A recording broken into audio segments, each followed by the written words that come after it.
Antonio. To manipulate history is to manipulate consciousness. And to manipulate consciousness is to manipulate possibilities. And to manipulate possibilities is to manipulate power. Welcome to the show. Sunny day in Cleveland, not too bad. High 60s today, but guess what? We'll take it because this is Cleveland. We're waiting for this thing to just break totally. I'm waiting for it to break totally, so you can just chill out, get some of that good raw, and stir up that vitamin D to make you feel good. Because living in this northern hemisphere, African Americans have issues with not enough sun, and vitamin D is critical to the body. Over, they say, hundreds of ailments can stem from a lack of vitamin D alone. But do our doctors tell us about that? That is the question. So that's why you need to know your physiology and your makeup. I just want to remind you guys that the Inner City Juneteenth Coalition, along with the Carter G. Woodson Project, is hosting that annual Juneteenth affair in downtown Cleveland. That's the last Saturday of June, the 29th. Y'all come on out and support. It's the original Juneteenth celebration downtown. We didn't have to get permission from nobody to do it. We've been doing it 10, 12 years. So come on out and show your support. You can give me a call if you want to be a vendor. You want to just come on down and patronize us, and you want to be in the parade. Also want to remind you, too, the 23rd of June, we're going to be at the Mediterranean with the Motherland Connection Touch and Taste of Africa Ball. Come on out there and show your wares. You dust off that old dashiki that you got in the closet that you ain't wore in a while, and come on out and partake in some West African food as well. So we had a great time last year. Make sure you come on out this time. You don't want to miss it. So give me a call, 216-323-6155, 216-323-6155. And in the remote studio, we got our good brother Vince. What's going on, Vince? Just a quick update on Larchmere Arts. We're gonna have a jam session there this evening. It's not one that everybody in Cleveland is gonna show up for, but I've invited a few musicians to come and I guess have fellowship this evening. So we're gonna play some music. I've got a drummer that's coming in. We've got a few horn players, a couple of guitarists. So we're looking to have a good time tonight. So I'm coming to bring my drum, man. No. No, come on, man. Bring your drum. We got a couple of vocalists as well. I'm really excited about today's show. It is a continuation of the show that we did last week. We were privileged to have with us Brother Michael Imhotep. And I got to tell you, bro, I had to listen to the broadcast again. I had 3 hours to kill on my ride back from Chillicothe from Mother's Day. So I just put the show on and I listened, and I was just, again, to use the term that I used last week, I was blown away by what we learned. So I got my pen, I got some paper. I'm going to be taking some notes, and I just want the listening audience and the viewing audience to prepare themselves for the history lesson that they are going to get today. I don't want to read the whole bio, but I do want to give folks a sense of who this brother is.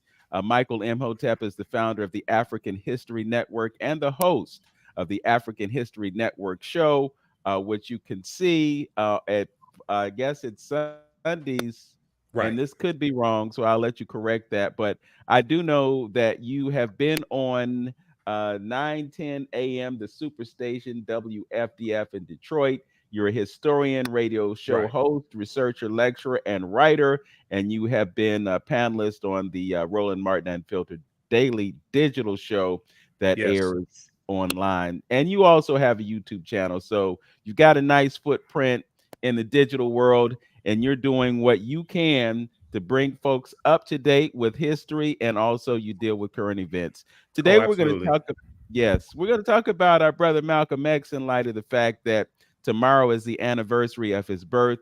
We're also going to talk about the good brother, Dr. Martin Luther King, because as we said last week, as Dr. King's life evolved, he was getting closer and closer to being in alignment with what Brother Malcolm was bringing. And I'm sure you can give us some insight on that. So with all that said, welcome to 360 Info Network, brother.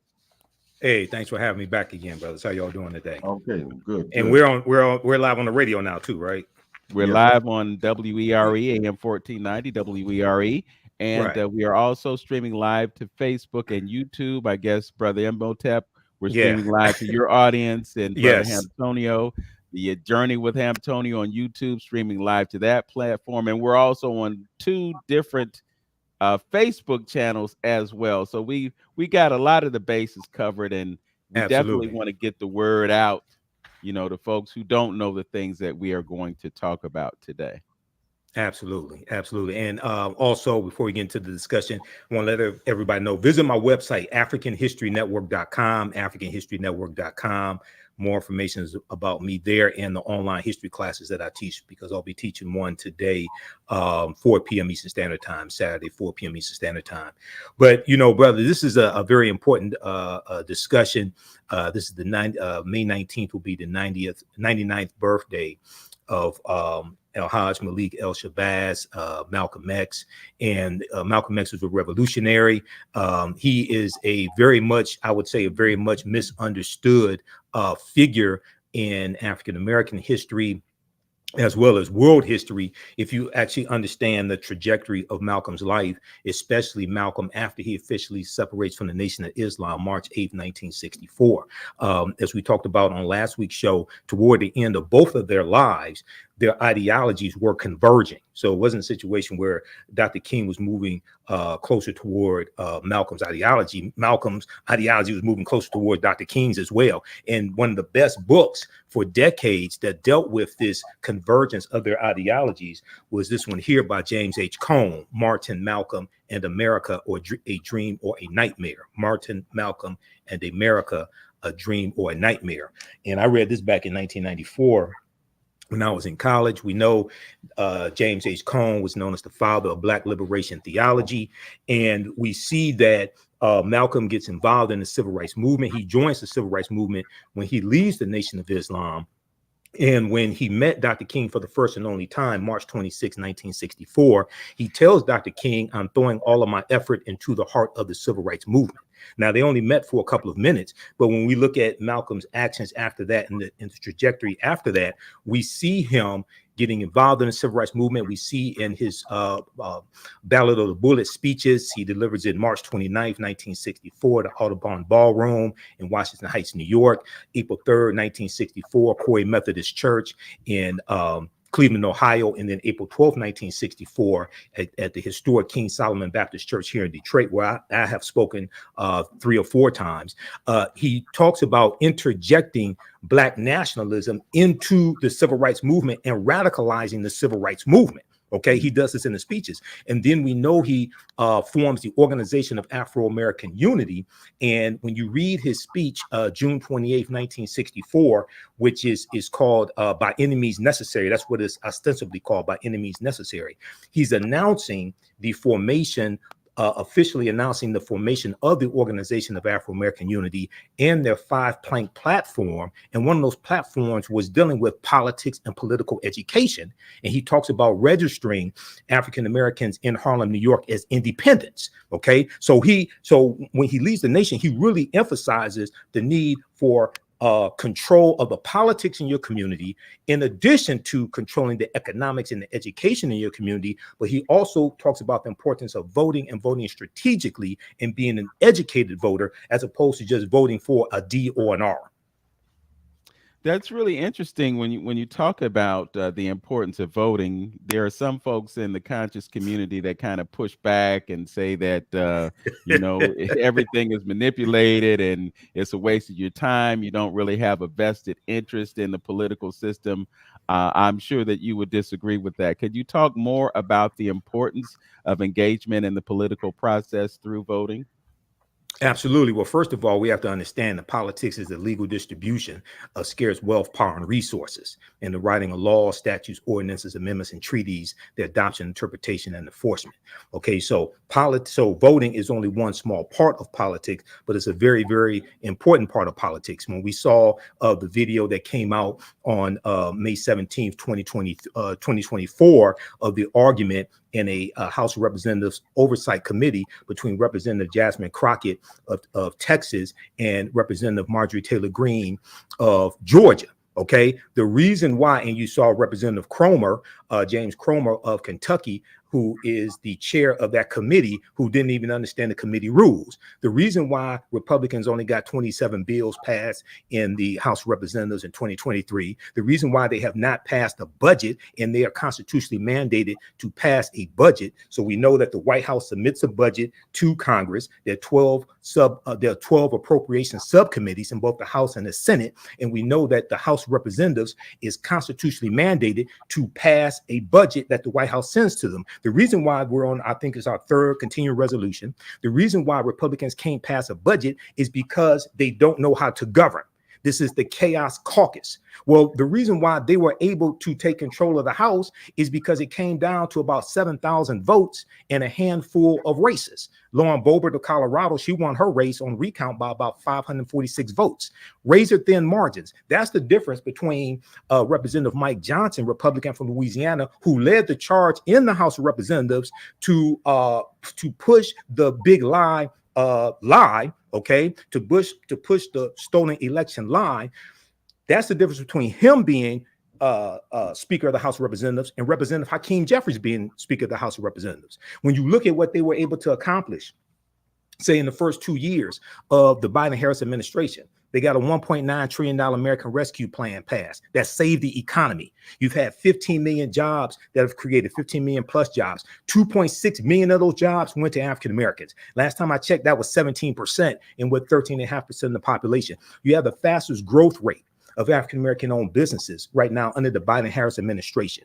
You have the lowest unemployment rate in 2023 since 1972, since the unemployment rate was calculated by race. Okay, so when we look at policies that they have been able to get passed, and then you look at what's happened since Republicans have taken control of the House of Representatives, you see a stark difference. And you see obstructionists, everything from the attack on critical race theory, that's dealing with politics.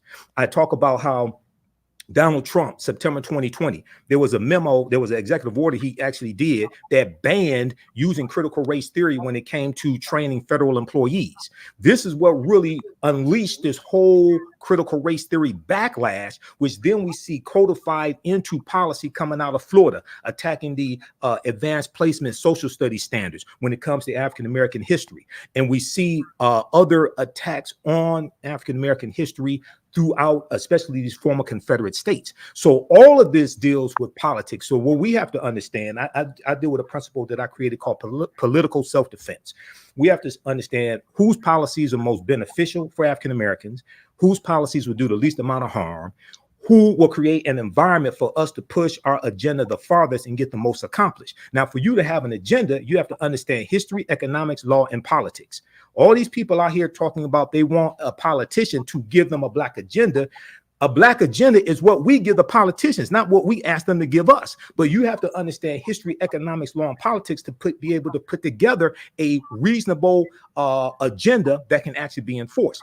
You have to understand law and also who will protect gains that have already been made. We talked about this on Roland Martin Unfiltered yesterday. The overturning of Roe versus Wade, which deals with women's reproductive rights. This goes way beyond just abortion rights. This deals with women's reproductive rights. The striking down of affirmative action when it comes to college admissions. Okay, all this deals with the 6-3 conservative Supreme Court that Donald Trump was able to put in place, which goes back to the 2016 presidential election. He got three conservative Supreme Court justices confirmed. Okay, and he got 226 federal judges confirmed. These are lifetime appointments. The judicial branch of the federal government interprets law from the legislative branch of the federal government. So when President Joe Biden did his executive order to forgive student loan forgiveness, which would have impacted about 40 million Americans, especially African Americans, and it would have moved 500,000 African American families from a negative net worth to a positive net worth, it was Donald Trump's 6-3 conservative court that struck that down and said it was unconstitutional. Now, so the people in 2016 who said they weren't voting for Hillary Clinton because they didn't like that witch, they didn't understand what the alternative was, which was Donald Trump, the Heritage Foundation, the Federalist Society, which were two right-wing conservative think tanks who gave Trump lists of federal judge nominees and names for the Supreme Court, this is where they came from. Okay, so we have to understand political self-defense, how all these dots are connected, and how to defend against this, how to play offense and defense at the same time. And many of us don't understand the dots exist in the first place. You know, just flashing back to 2015, 2016 in the political season, I remember there were some who were saying that the most critical issue about the election of the 45th president of the United States was the impact that you mentioned on the court system and the appointments that he was able to make, irrespective of the economic measures that he was promoting, irrespective of his whole idea of draining the swamp and all that. You know, there were people who were saying we have to be concerned about this because he will have an ability to put those judges in place. And as you just expressed to us, that's exactly what happened. I looked at a video that you posted on your Facebook channel a few weeks ago that featured the vice president talking about basically an economic stimulus package for the Black community.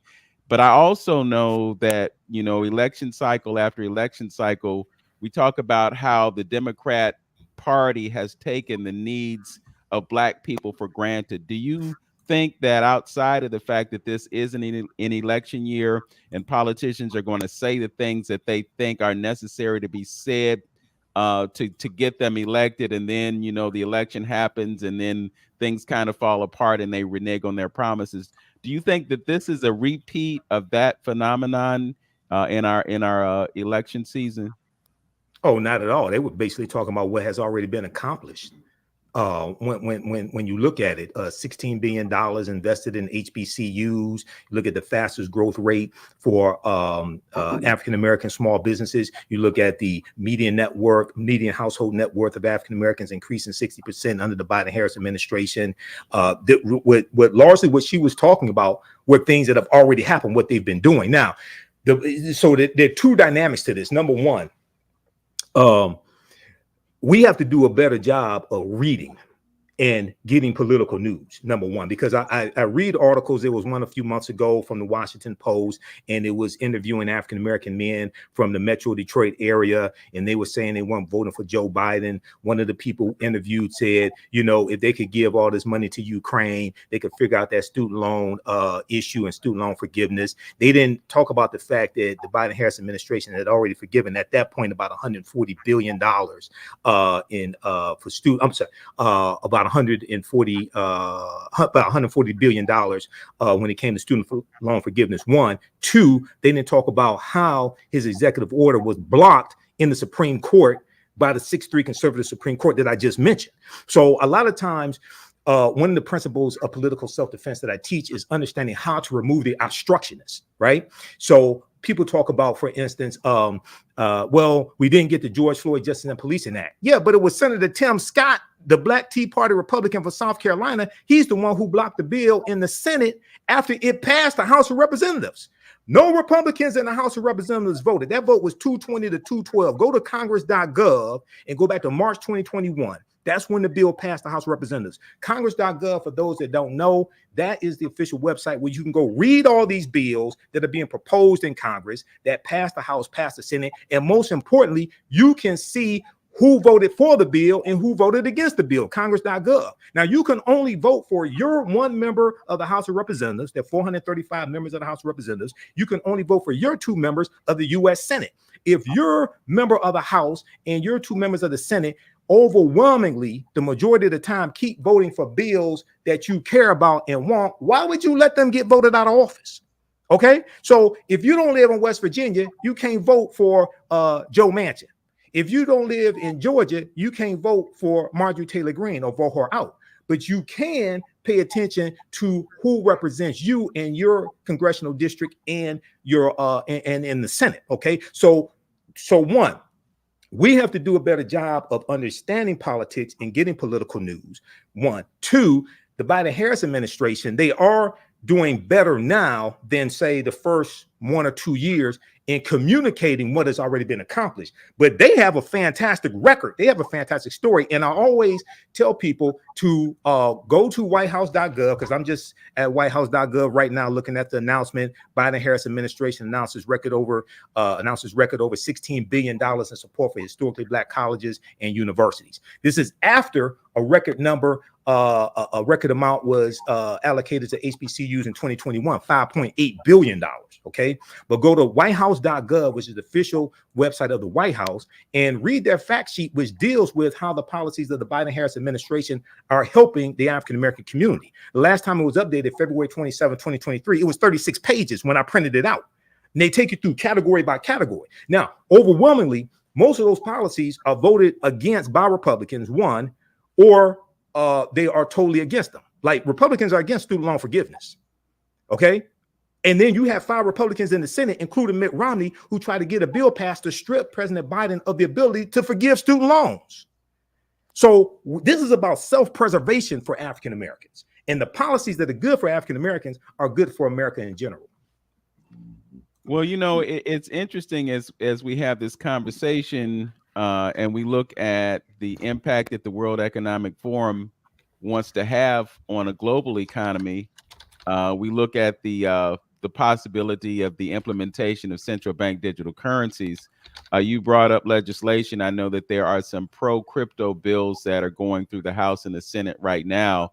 And what's interesting is that you have bipartisan support, but you also had Executive Order 14067, I believe, and it was a bill that it was an executive order that the president used to advance the study of cryptocurrency. So now the Republicans are seeing that with the movement of assets from the previous model to the new model, because now we're talking about digitizing and tokenizing assets. We've got companies like BlackRock who have been successful in obtaining an ETF for Bitcoin. They're also looking at, in the very near future, an ETF for Ethereum. We're seeing a massive transfer of wealth from those who don't have it to those who do have it, those who have an interest in maintaining it. The mantra of the World Economic Forum is you will own nothing and be happy, which is why I found it so ironic that the vice president was talking about providing these $25,000 down payment assistant products to people who are interested in obtaining homes. But really, the global agenda is that no one will own a home. We're looking at this whole idea of 15-minute cities. They're trying to bring folks together in urban locations, pushing folks away from living in rural areas. So there are a lot of things that are going on a global scale. And then I think last week we also talked about the BRICS and the impact that that's going to have on our economy. The reason that I mentioned to you in our conversations about what we talk about today is that this whole shift, this digital shift, it's in progress right now. And if we don't get a handle on it, we're going to be on the outside looking in when it comes to home ownership, when it comes to ownership of commodities in general. It's really critical that we know there's a new realm in terms of intellectual property. It's called non-fungible tokens, NFTs. These things, right, they're being rolled out as we speak. So I know that you have that master's in business administration and everything. And I have a bachelor's degree in business administration. Bachelor's. I've been studying business for 30 years. I have probably had the equivalent to a master's, but I've taught entrepreneurship for 7 years. But yeah, go ahead. Right. Well, you know, entrepreneurship is definitely critical to the success of our race. You know, Brother Hamtonio and I talk about this all the time. You know, integration was one of the worst things that happened in our community because somehow we got the idea that the white man's ice was colder than ours. You know, we started shopping at their stores instead of shopping at our own. I mean, you look at a place like Glenville, you know, you referenced the speech that was given by Malcolm X on, I believe, I think you mentioned it was April 3rd. Yeah, in Cleveland. Yeah, Corey Methodist Church in Cleveland. Yes. which is right down the street from where I live. I could literally walk to Corey Methodist Church in Sure. about 10 or 15 minutes. But that area of Cleveland was an area that was thriving with black business. And after Hmm. you had the uprisings of Huff and the Glenville uprising, then there was this paradigm shift. And what happened was we kind of got immersed in this idea that we could shop at their stores, and we closed our own. And so we lost the entrepreneurial edge that we had. You know, it's really kind of ironic, Michael, that we had this diminishing of black business, and at the same time you had a diminishing of the black family statistically in certain ways, because historically black folks were the ones that were getting married and staying married, you know. And then after Yeah. this happened, you know, things kind of fell apart, to quote Chinua Achebe. Yeah, a few things here. So, number one, the real fight during the civil rights movement was not for integration; it's for desegregation. Okay, when we actually understand the history, we wanted full access, we wanted equal access, we wanted we wanted all of our rights now. We wanted first class citizenship, because after we had fought in all the wars, after we fought in World War I, after we fought in World War II, when you look at what those brothers were fighting for when they came back home after World War I, they were called the New Negro. Okay, they were fighting for first-class citizenship. They were fighting against the lynchings. They were fighting for federal anti-lynching bills, things of this nature. When we look at the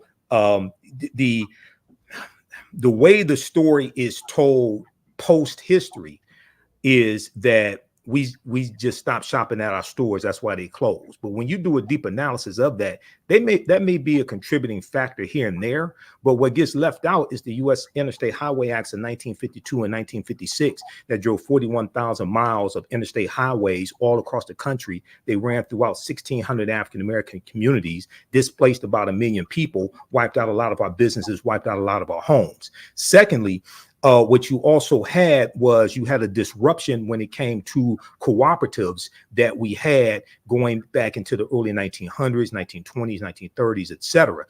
Because a lot of and we talked about this last week, if people read the book Collective Courage by Dr. Jessica Gordon Emhart, which deals with our history engaged in cooperative economics, the co-ops that we had, whether it was the Colored Merchants Association in 1928, the Colored Farmers Union in the 1880s in Texas, which grew to 1.2 million people.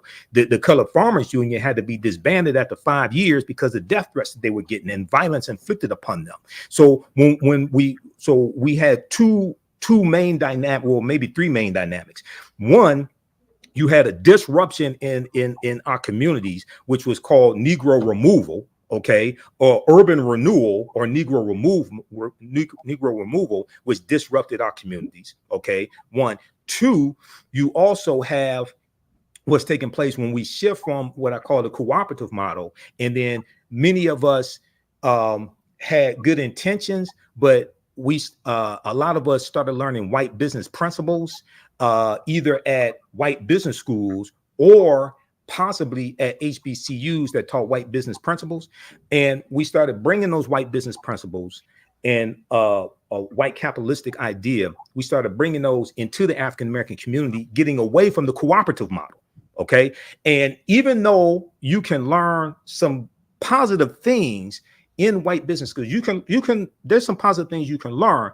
But when we deal with how we were able to succeed economically, historically, it was through the cooperative model, where you have groups of people who are owners of the entity, as opposed to, say, a sole proprietorship or even an LLC where you may have 2 or 3 people. So it's and also the purpose of the businesses as well is different. So with the cooperative model, the purpose is to provide services really for the community, to empower the community, as opposed to trying to create the next millionaire, things like this. If you create a millionaire, that's fine, but you're really putting the people ahead, the needs of the people ahead of individual gains. So when you have those dynamics, now you talked about the decline in the family, right?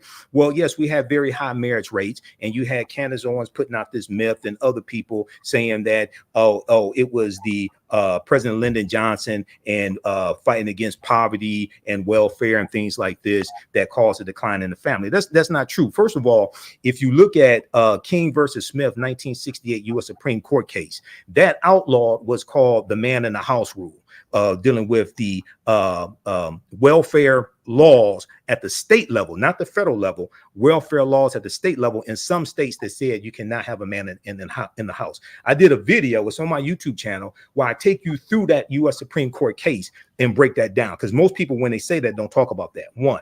Two, welfare was created not by Lyndon Baines Johnson. Welfare was created in 1935 under President Roosevelt, and that was created for white women. Okay, that was part of the Social Security Administration Act. So if you go back and look at that history, and then we see, yes, you start having the decline in marriage after about 1960. But what people leave out is June 17th, 1971, when a president named Richard Nixon declared his war on drugs. The war on drugs began with Richard Nixon in 1971, and we saw the U.S. prison population quadruple from 1970 to 1993. It went from about 300,000 to 1.3 million. If people go to the U.S. Bureau of Prison Statistics, I think it is, or Bureau of Prison Statistics.gov, you look at the U.S. prison populations from 1970 to 1993 and on. Okay, so you do see a decline in the marriage rate. All right, but there are a number of contributing factors to that. One of those contributing factors would be the law that came out of California about 1969 that made it much easier to get a divorce based upon irreconcilable differences. That law was signed into law by a governor named Ronald Reagan, who went on to become president. And then versions of that law went around the country to various states. So they're contributing factors that we see to that. But as I always talk about, the African-American family was attacked. The African-American family was attacked. The war on drugs, the deindustrialization of the inner city. If you read this book right here, so this book people started referencing when we had the fake takeover of city government here in the city of Detroit. Okay, back around 2010, I think it was, or so. The Origins of the Urban Crisis, Race and Inequality in Post-War Detroit by Thomas J. Segru. So if you start researching the fake takeover of Detroit, Thomas Segru's name comes up because he's a history professor, and he broke down the history of going back decades in the city of Detroit and the deindustrialization, okay, the deindustrialization prior to white flight, prior to Coleman Alexander Young becoming mayor in 1974. There was white flight where you had corporations taking companies out of Detroit, taking companies out of downtown Detroit, moving them out to the suburbs. And that U.S. Interstate Highway Act of 1952-56 was all part of that. Okay, so we have to understand now all of what I just talked about deals with policy. All of that deals with law. So when we start understanding this history, and I say we have to understand history, economics, law, and politics, then we start seeing how all these things that are floating around in the atmosphere and we see headlines about in the news impact us at the ground level. You know, it's interesting, too, when you talk about deindustrialization, the folks who have the money and run these companies have found ways to save money on labor. The industrialization of those cities was one of the contributors to the success of the Black community, because people could get good paying jobs. They could acquire real estate, which is really the cornerstone of living the American dream. And then all of a sudden they got this bright idea. If we hire people across the ocean to do the work, then we can pay them less and we can make more money. This is all tied into, you know, how corporations have got over at the expense of the American public. Right. Well, so it's two things there. So you're talking about, sounds like globalization and exporting of jobs. So you have that, but also when you started having the deindustrialization of the inner cities across the country, especially Detroit, post World War II. World War II ends in 1945. When they're taking these corporations in these factories out of the inner cities and moving them out to the suburbs, they're putting them on what were called sprawling campuses. And in these factories, they have more automation. in these factories, which eliminated a lot of the low entry level jobs that many of our grandfathers and great grandfathers got when they moved up here from Mississippi and Alabama and Tennessee. Okay, so that's very important to understand. You have that, and then you had shipping jobs to Mexico, shipping jobs to Canada or overseas, things of this nature. Corporations are in business to make money. They ain't in business to help people. Okay, but you can make money and still have jobs locally, because if you cut too many jobs, people are not going to have enough money to buy your products, right? So, but the other part of globalization is also exporting goods so you can market globally as opposed to just in the US. Yeah, so when we go back and do that analysis, we're going to see that historically, technology in many ways have eliminated jobs for African Americans. Now, sometimes it could be good, sometimes it could be bad. But when we look at, for instance, the invention of the cotton gin about 1793 by Eli Whitney, what this did, this increased the need for enslaved labor. Okay, and it increased the need for enslaved African labor because it brought down the cost of the production of cotton. Because it was very hard to pick the seeds out of cotton. The cotton gin made that very easy. So, and then we look at the creation of the Industrial Revolution. The Industrial Revolution actually goes back to the 1790s in the Manchester, England area, and the main crop of the Industrial Revolution at that time was cotton, largely produced by enslaved Africans. So when we connect, and so when I deal with the Labor Day history, right? You can't talk about Labor Day without talking about the labor movement. You can't talk about the labor movement without the creation of the Industrial Revolution, which was largely on the backs of enslaved African people. So you have to understand how all that history is connected. Absolutely. Mm-hmm.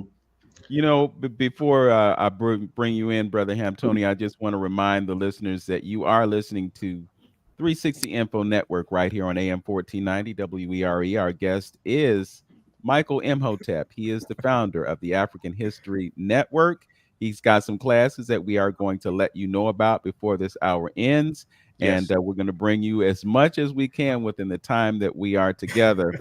And also, I just have to encourage folks to go to our YouTube channels respectively, like, comment, and subscribe. It helps us out tremendously in our mission to bring this vital information to you.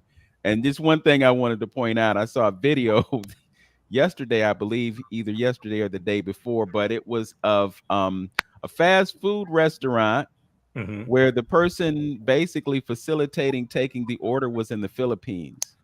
Yeah. And they were being paid 1/5 of what someone who would get that entry-level job here in America to do the same thing. It's really critical that we understand the impact that mechanization and AI and all these things are having on our labor market. And this is at a time when, as you point out, we have such a high employment rate. But again, those folks who move those jobs overseas are always thinking about ways that they can increase their profit line, and they're going to use technology in order to advance that. Brother Hamtonio? Yeah, Brother Hotep, I appreciate the information that you dropped. Thanks, brother. It's so many things that I took a few notes that was coming in my head. I kind of want to backtrack just a little bit. I know go ahead. Talk about the industrialization and stuff like that, but because we are on the cusp of this election situation, and it may be due to media's whatever that they showing all these blacks supposedly defecting and talking about Trump. But you made a good point about us as far as knowing politics is concerned. I'm gonna state a few things, and you could pull whatever which one you want to talk about. But I got to mention a few things. Okay. One is that we have to understand politics and how politics work. And a lot of times we put a lot of this on the president. You got to understand the president is not a dictator. You got to have, At least this one isn't. At least this one isn't. Right.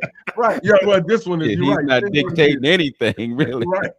But but how the system is set up, that's supposed to be what make America so great, is with those other offshoot branches that help decide the situation. So some things you can't do, just like with Obama. When they took the Senate back, I believe it was, yeah, after his Yeah. second year. Everything 2014. yes, everything went downhill. He couldn't do a lot of the things. And a lot of the bills, my brother then was just talking about the other day, another bridge, they collapsed another bridge, hit, I mean, they've been talking about the infrastructure bills and things of that nature for a long time, trying to get those things passed, but they never have. But anyway, we need to know politics. Well, Biden got it passed. Yes, the $1.2 trillion infrastructure bill. Yeah, go ahead.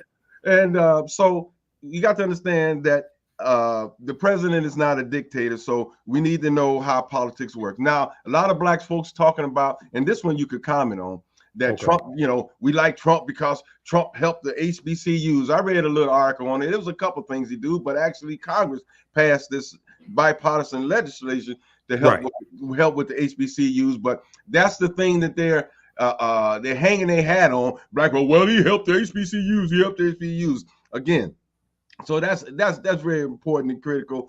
And I guess and moving that needle. Oh well, Trump did so much for us and things of that nature. Because I agree with you. I think they're doing a poor job in putting out exactly the things that Biden did. All this is leading to the point of why it's important to vote. You elegantly stated why it is important to vote, because these margins, these small margins made a big difference on how we being governed here. Because if it wasn't that much important to vote, then why are we putting so much effort into stopping people from voting? Absolutely. If it wasn't important at all. And then lastly, regardless on who's president, that's why it's important for us to have a collective consciousness or some type of community. If you don't have an agenda with things that benefit you as a people and as a community, it don't make no difference on who's in power, because people will walk over you and you won't never get anything done. So if you don't have some type of community to where your politicians can listen to you to press your agenda and stand up collectively with your agenda, then nobody's not going to pay you in any condition, pay any attention at all, because it all boils down to us. When Vince talked about white man's white ice is colder than ours, I think psychologically through images, it made us want to be accepted, because it all boils down to, at this stage in the game, most African Americans just want to be accepted by the system and by the man, And lastly, my boy he hit me the other day. He said he want to know what define this so-called black. What does it mean to be black? You know what I mean? What should we attributes or some of the things that really define us? Because like you say, all skin folk ain't kinfolk. So what it is and what we need to be doing to call ourselves a community. Okay. So I know it's a lot there, my brother. Yeah. Just very quickly, let me tackle this. So one, you talked about HBCUs and under the Trump administration. Okay, so that was Representative Alma Adams' bill that got passed by Congress that Trump signed into law, that Trump takes the whole credit for, the increasing the funding for HBCUs. Alma Adams is a member of the Congressional Black Caucus. Okay, now one thing that I do agree needs to happen is that members of the Congressional Black Caucus need to be more vocal about what they're doing and what they get accomplished. Also, people should visit the Congressional Black Caucus website as well. But Trump just takes credit for things that he didn't even do, or bills he just signed into law, and makes it seem like he just created the whole idea himself. Okay, he was trying to take credit for stuff that Obama did. Okay, so you have to be careful. This is one of the reasons why he told 30,000 lies and false or misleading statements, as documented by the Washington Post. Two, $5.8 billion allocated to HBCUs under the Biden-Harris administration in 2021. If we look at the document that came out, the fact sheet that came out from the Biden-Harris administration, May 16, 2024, Biden-Harris administration announces record over $16 billion with a B in support for historically Black colleges and universities. So I put this here in your chat, so maybe you could post that on your social media platforms, guys. Today, the Biden-Harris administration announced a new record in federal funding and investments in historically Black colleges and universities, totaling more than $16 billion for fiscal years 2021 through current available data for fiscal year 2024. This new reported total is up from the previously announced over $7 billion and captures significant additional action already undertaken. Okay, read the rest of this. They go through and explain all of it. But these are things that are already happening. They didn't just all of a sudden last night decide to allocate $16 billion. No, these are things that have been taking place since they got into office. I always take people back to January 20th, 2021. There were 10 executive orders that Biden signed his first day in office.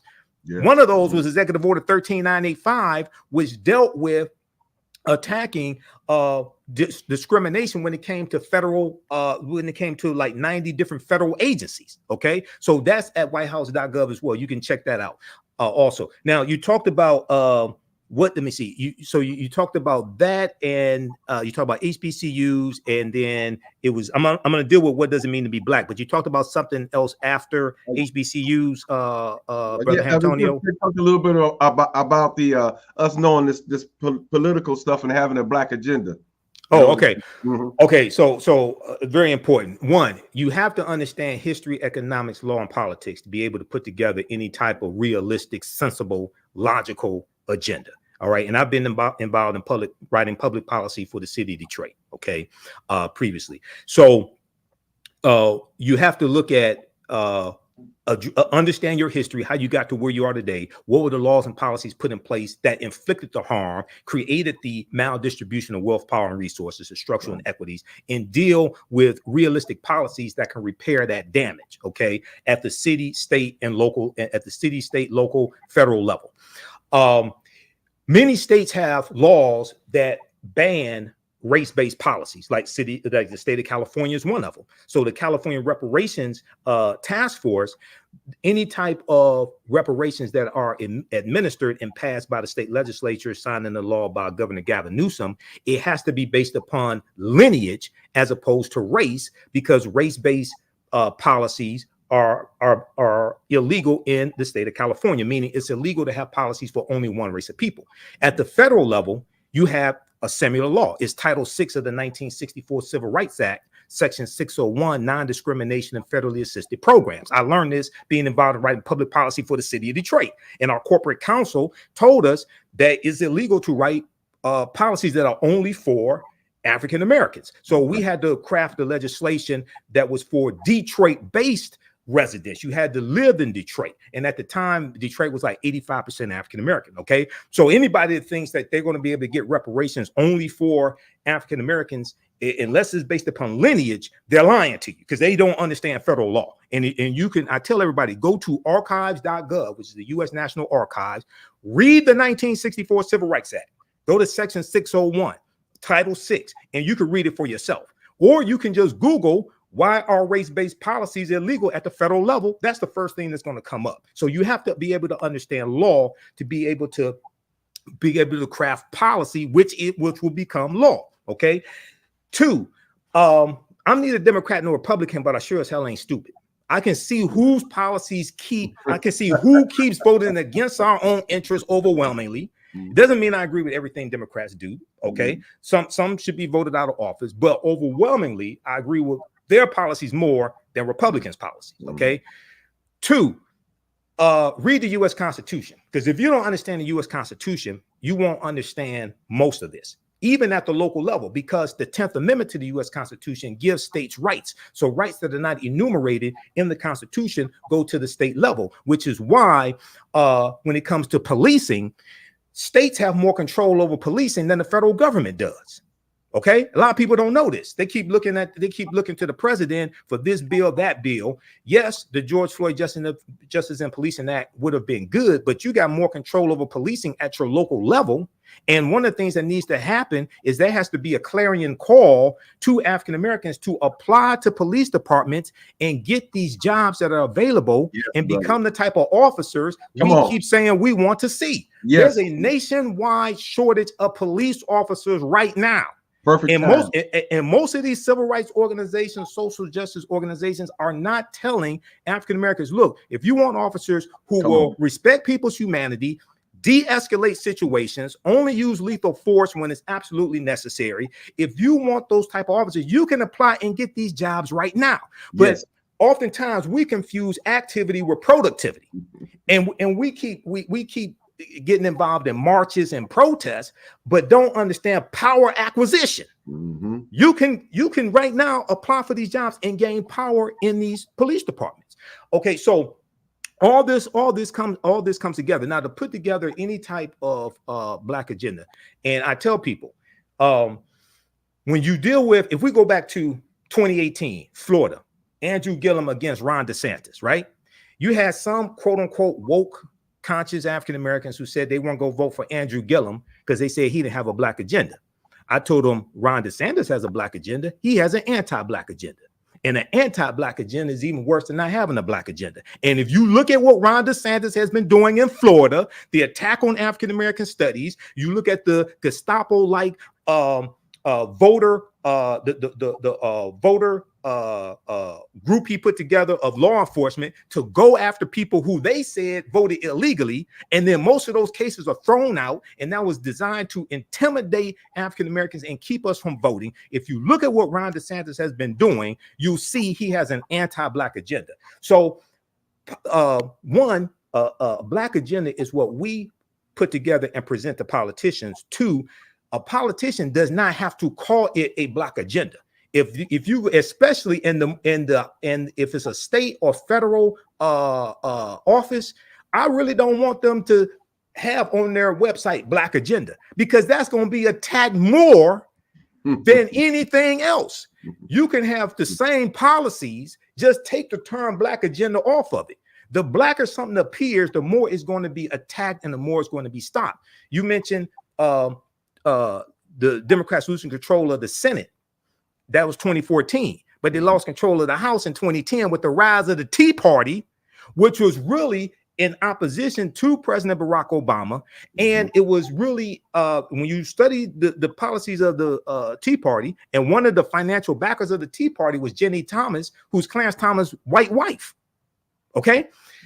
So that was really an anti-black movement, the Tea Party. And then we could see that continue into 2014. And when they lost control of the House, that basically reduced their ability to get any bills passed through the legislative branch of government, so President Obama could sign them in. Then Mitch McConnell became Senate Majority Leader when Republicans took back control of the Senate in 2014. They blocked 103 federal judge nominations that President Barack Obama made, and they blocked his nomination to the Supreme Court, Merrick Garland, which left that huge vacancy when Trump became president through the Electoral College. So people should go to archives.gov, which is U.S. National Archives, as well as LOC.gov, Library of Congress website, and read the U.S. Constitution. Because if you understand the U.S. Constitution, you understand how the Electoral College worked, and the U.S. Constitution created the Electoral College in 1787. If you understand how all that works, then you realize, oh, that's why they're trying to suppress our votes. Oh, you mean the census is connected to how many Electoral College votes a state has, and you take the number of seats a state has in the House of Representatives, which is based upon population. You add to that the number of U.S. senators that a state has, which is 2 based upon the Constitution. That tells you how many Electoral College votes a state has, and you win the Electoral College votes associated with a state by winning the popular vote in the state. Oh, so you mean that's why Republicans engage in voter suppression? So when you start understanding how all this is connected, then you'll see right now it's corrects wrong behavior. We have just a few moments before we migrate over to our online presence on YouTube and Facebook, but I just wanted to make sure that the viewing audience and the listening audience gets the benefit of awareness of the history class who are teaching. So yes, you want to bring us up to date on how they can take advantage of the class. Absolutely. Go to my website, africanhistorynetwork.com, africanhistorynetwork.com, or theafricanhistorynetwork.com, either one. I teach classes Saturdays, usually 4 p.m. Eastern Standard Time. The class I'm teaching today, Ancient Kemet, one of the original names for Egypt, the Moors, and the Ma'afa understanding the transatlantic slave trade, what they didn't teach you in school. We deal with thousands of years of history, what leads up to the transatlantic slave trade taking place. We do the sessions live. All the sessions are archived and recorded. You can go back and watch it anytime, even after the course is over with. The content is PG-13. You can use it with your children. There's 80 to 100 articles that I reference. It's a very visual class. There's 200 slides that I show you that I put together. I've been teaching this class since 2007, on and off. And then I have a second class that's going to start, and you'll be able to register for our bundle pack of courses also. We'll talk about that in class today at 4 p.m. Eastern Standard Time. The second class that I teach is called Black Resistance Movements from the Haitian Revolution, U.S. Civil War, Civil Rights Movement, and Black Power Movement, 1800 to 1968. Okay. So visit our website, AfricanHistoryNetwork.com. You can email me any of your questions through the website. Also, if you want me to speak at your next event, your Juneteenth event, anything like that, contact me. And Black, the popularization of the term Black really came out of the Black Power movement in the mid 1960s, which dealt with a consciousness. It wasn't just skin color. It dealt with a consciousness of Black empowerment and being proud to be Black, being proud to be of African descent. And you are correct. All skin folk are not kinfolk. All right. Well, I have a vivid recollection of James Brown. Say it loud. Yes. I'm Black and I'm proud. I'm proud. Yes. We took over the lunchroom one day. We put the record on and we marched around. Remind me to say something about that too when we go on the other side. About when that song came out, how I was feeling. All right. We'll do that when we come back. I want to shout out to all the folks who are viewing us online. We've got folks on YouTube. We got folks on Facebook. They're taking advantage of the information that is coming our way, and we sincerely appreciate your presence with us on this platform. Always, if you're on, like, comment, and subscribe if you haven't already done that. Shout outs to everyone who has placed comments in the chat. I do the best I can to amplify your comment. Brother Antonio, any announcement you want to make before we migrate over to our online platform? Yes, and for our Cleveland residents, I believe the African History Museum is doing a piece on Malcolm X tomorrow. Check with the museum and see exactly what time is that I don't know if you know the time of that, Vince, if you got that flyer. I don't have it. And again, we will remind you about the ball on the 23rd and also the parade festival, 216-323-6155. All right. We just want to take this time to thank our engineer. You know, the radio station is going through some changes. They've been actually relocated from their spot over there on Carnegie, and they're now in Independence. So they didn't have phone lines for the past few days, but we were able to facilitate the broadcast. And we sincerely appreciate what he was able to do in order to make sure that we are on the air again. So Tone Harley, big ups, bro. We really, really appreciate you. And we appreciate those of you who are tuned in. As always, know yourself, love yourself, be yourself, and make today your absolute best day. Peace, y'all. Peace, peace. Peace. Okay, we've got about 10 seconds before we make the official migration. Brother Imhotep, again, I commend you for your knowledge. You know, I don't think it's a small thing that you can remember the names of those books. You can remember the dates. You can remember the people. You know, I could venture to say that probably 90% or fewer of us have ever read the Constitution or the Declaration of Independence of all any of those documents, but somehow you're able to read them and make sense of them. And yes. I do know that there's conversation about the fact that, you know, we're not really fully living up to the tenets of the Constitution. You know, we've got this whole thing about states' rights, and, you know, sometimes the states' rights overrule what the federal government does. It's kind of the checks and balances system that we have in place, and it's really necessary. But if we had more involvement, we would have more leverage in outcomes, but we don't participate in the process. Here in Ohio, in the past year, there was an effort for the Republicans to gain more control by requiring more of a majority or something. There were just things that they wanted to do to alter the political process and basically take away the small rights that we have. You know, here in Ohio, we have the right to petition. You know, you can overturn laws if you take the right approach. But if you would disengage people from the process, then you take away their power. And that's what they are really intentional about doing. The governor of Ohio essentially has taken over the Department of Education in such a way that it neutralizes the ability for the members of the Board of Education, the State Board of Education, who are elected to office, to advocate for students. And what happens in the process is that governor hooks up his boys who have an interest in profit through the education process, and then they get their way.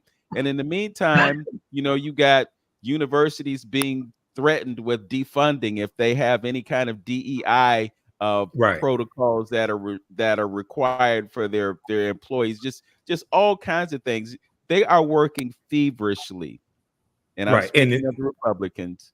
They're working feverishly to take away our livelihood. Absolutely. Just one thing. I think that was Vincent in Ohio. I think they was shooting for a single majority rule versus on some of those things you got to have, like in the Senate, so many votes in order for it to pass. And so, but I think they were looking for a single majority. So since they had it was more Republicans in power in the state, so they could just win by one vote and get all their whole agenda. So all this deals with law and policy, okay? And everything they do to us, they use the law to do it. And when they get caught breaking the law, they go hire an attorney at law to defend them in the court of law. So the common denominator is law, okay? So we need to understand the law better than they understand the law, so we can navigate throughout the system, not get caught up in these booby traps and pitfalls, and understand how to use all of this to our advantage and protect ourselves from these attacks. So when you mentioned taking over education, and one of the things that Republicans want to do is to attack public education, attack public schools, diminish the number of public schools, diminish the number of students that are in public schools. And that has two main reasons. One of them is because public education, because most African-American students generally are going to be in public schools. And two, when you look at the creation of public education, state-funded public education, it was largely you're going to let me put it like this. If you go back to the 1867 Alabama state constitution, okay, during Reconstruction, Alabama creates the first state-funded public school system in the South, and it was an integrated school system. It was for African-American children and white children. Okay. When you look at the yesterday was the 70th anniversary of Brown versus Board of Education, 1954 U.S. Supreme Court case, right? When you look at what happened after that Supreme Court case took place, you had some states that shut down public schools in the state. Okay, after that, because they did not want to desegregate the schools. You're going to have an increase in the use of vouchers for poor white children so that they can go to various schools. And they were using the voucher system as a way to resegregate the schools and lock African Americans out. The real fight for Brown versus Board of Education was not so we could sit next to white children. The real fight was we wanted equal funding for our schools and our communities. That's what the real fight was over, because we were not having the same amount of funding for in our communities. And we had African-American teachers, principals, things of this nature. And what was given to us was busing. What was given to us was integrating the schools and busing African-American children from inner city schools to suburban schools, where they dealt with a lot of teachers in many cases who didn't want them there, students who didn't want them there. But that's not what we really wanted. We wanted equal funding for our schools because we wanted to keep our teachers, keep our principals. They were part of our communities. Our parents knew them. They went to church with us, things of this nature, right? But one of the reasons why we continue to see this attack on public education is because the teachers unions across the country are some of the biggest donors to the Democratic Party. So if you understand how all this is connected, you have Republicans who are attacking public education to diminish the number of students in public education, to reduce the number of teachers that are in these schools, part of the teachers unions, which will also reduce the amount of money that these teachers unions can donate to Democratic candidates. So when you start seeing how all this is connected, then you start really understanding this agenda behind it. The other thing is, you talked about DEI, the attack on diversity, equity, and inclusion. Okay. Now, let me say this. That doesn't mean that all public schools are good. There needs to be an overhaul of public schools and what's taught and how things are taught. And some schools need to shut down, just like some charter schools need to shut down. Okay. But there's something much deeper behind all this, and Republicans really want to take over control of education. But when you talk about diversity, equity, and inclusion, the attack on diversity, equity, and inclusion is connected to the attack on critical race theory. And Republicans and white conservatives, etc., they are focused on trying to wipe out any progress that African Americans have made over the last 30, 40 years. Okay, they have attacked affirmative action when it comes to college admissions. They want to get rid of affirmative action altogether when it comes to corporations. And the main thing that they want to attack when it comes to DEI is corporations partnering with groups like the Fearless Fund. Okay, those African-American women who created a fund to help finance not just Black women-owned businesses, but businesses owned by women of color. Because I've talked to those sisters. We had them on Roland Martin Unfiltered, and they were saying no, their funding is not exclusively for Black women. Okay, it's for women of color, because once again, they already know race-based policies are illegal. Okay, so when Ed Bloom sued them, when you read what Ed Bloom, white conservative activist Ed Bloom, who is the same one who filed a lawsuit dealing with affirmative action and college admissions, Ed Bloom is saying that these grants are for Black women-owned businesses. That's not true. It's for women of color-owned businesses. So he's even misstating what the loans and grants are for. Okay, but that's strategic. And you have all these people, all these Republicans, whether it's Ron DeSantis, whether it's Matt Gaetz, they always want to quote Dr. King. And they want to quote Dr. King from the speech that was renamed I Have a Dream, talking about the content of people's character as opposed to the color of their skin. But in that speech, Dr. King is talking about dismantling white supremacy and racism in this country. The speech was about holding America accountable for a promissory note we were given 100 years prior in 1863. He's talking about the Emancipation Proclamation. And he said when we went to cash that check at the bank, it was marked insufficient funds. Okay. He's talking about dismantling white supremacy. He talked about the attack on voting rights. He talked about police brutality. He talked about the Negro moving from a smaller ghetto to a larger ghetto. He talks about all that in the speech. So what you see Republicans doing is trying to conserve, trying to maintain all levels of white supremacy and reverse any progress that African Americans have made in the last 30, 40 years. I'm curious, Brother Michael, within the past few years, we've seen a pushback on certain memorials or monuments that have been made to folks in the Confederacy and so forth and so on. There's a desire on the part of some to erase that blemish on our history. What are your thoughts about doing away with some of those ways that some of our anti-heroes have been honored in our country? Well, first of all, usually nations don't have monuments honoring traitors to the nation. Those that participated in the Confederacy committed treason based upon Article 3, Section 3 of the U.S. Constitution. They took up arms against the Union. They separated from the Union, created the Confederacy in March or February of 1861, and they fought to maintain slavery. They fought to maintain slavery. When you read their statements of secession, okay, in their statements of secession, whether it's Texas, whether it's Mississippi, whether it's Alabama, they talk about how central to their way of life slavery was. They talked about the wealth that was created from slavery. So recently you had, we talked about this a couple weeks ago. I just posted the video on my social media platforms.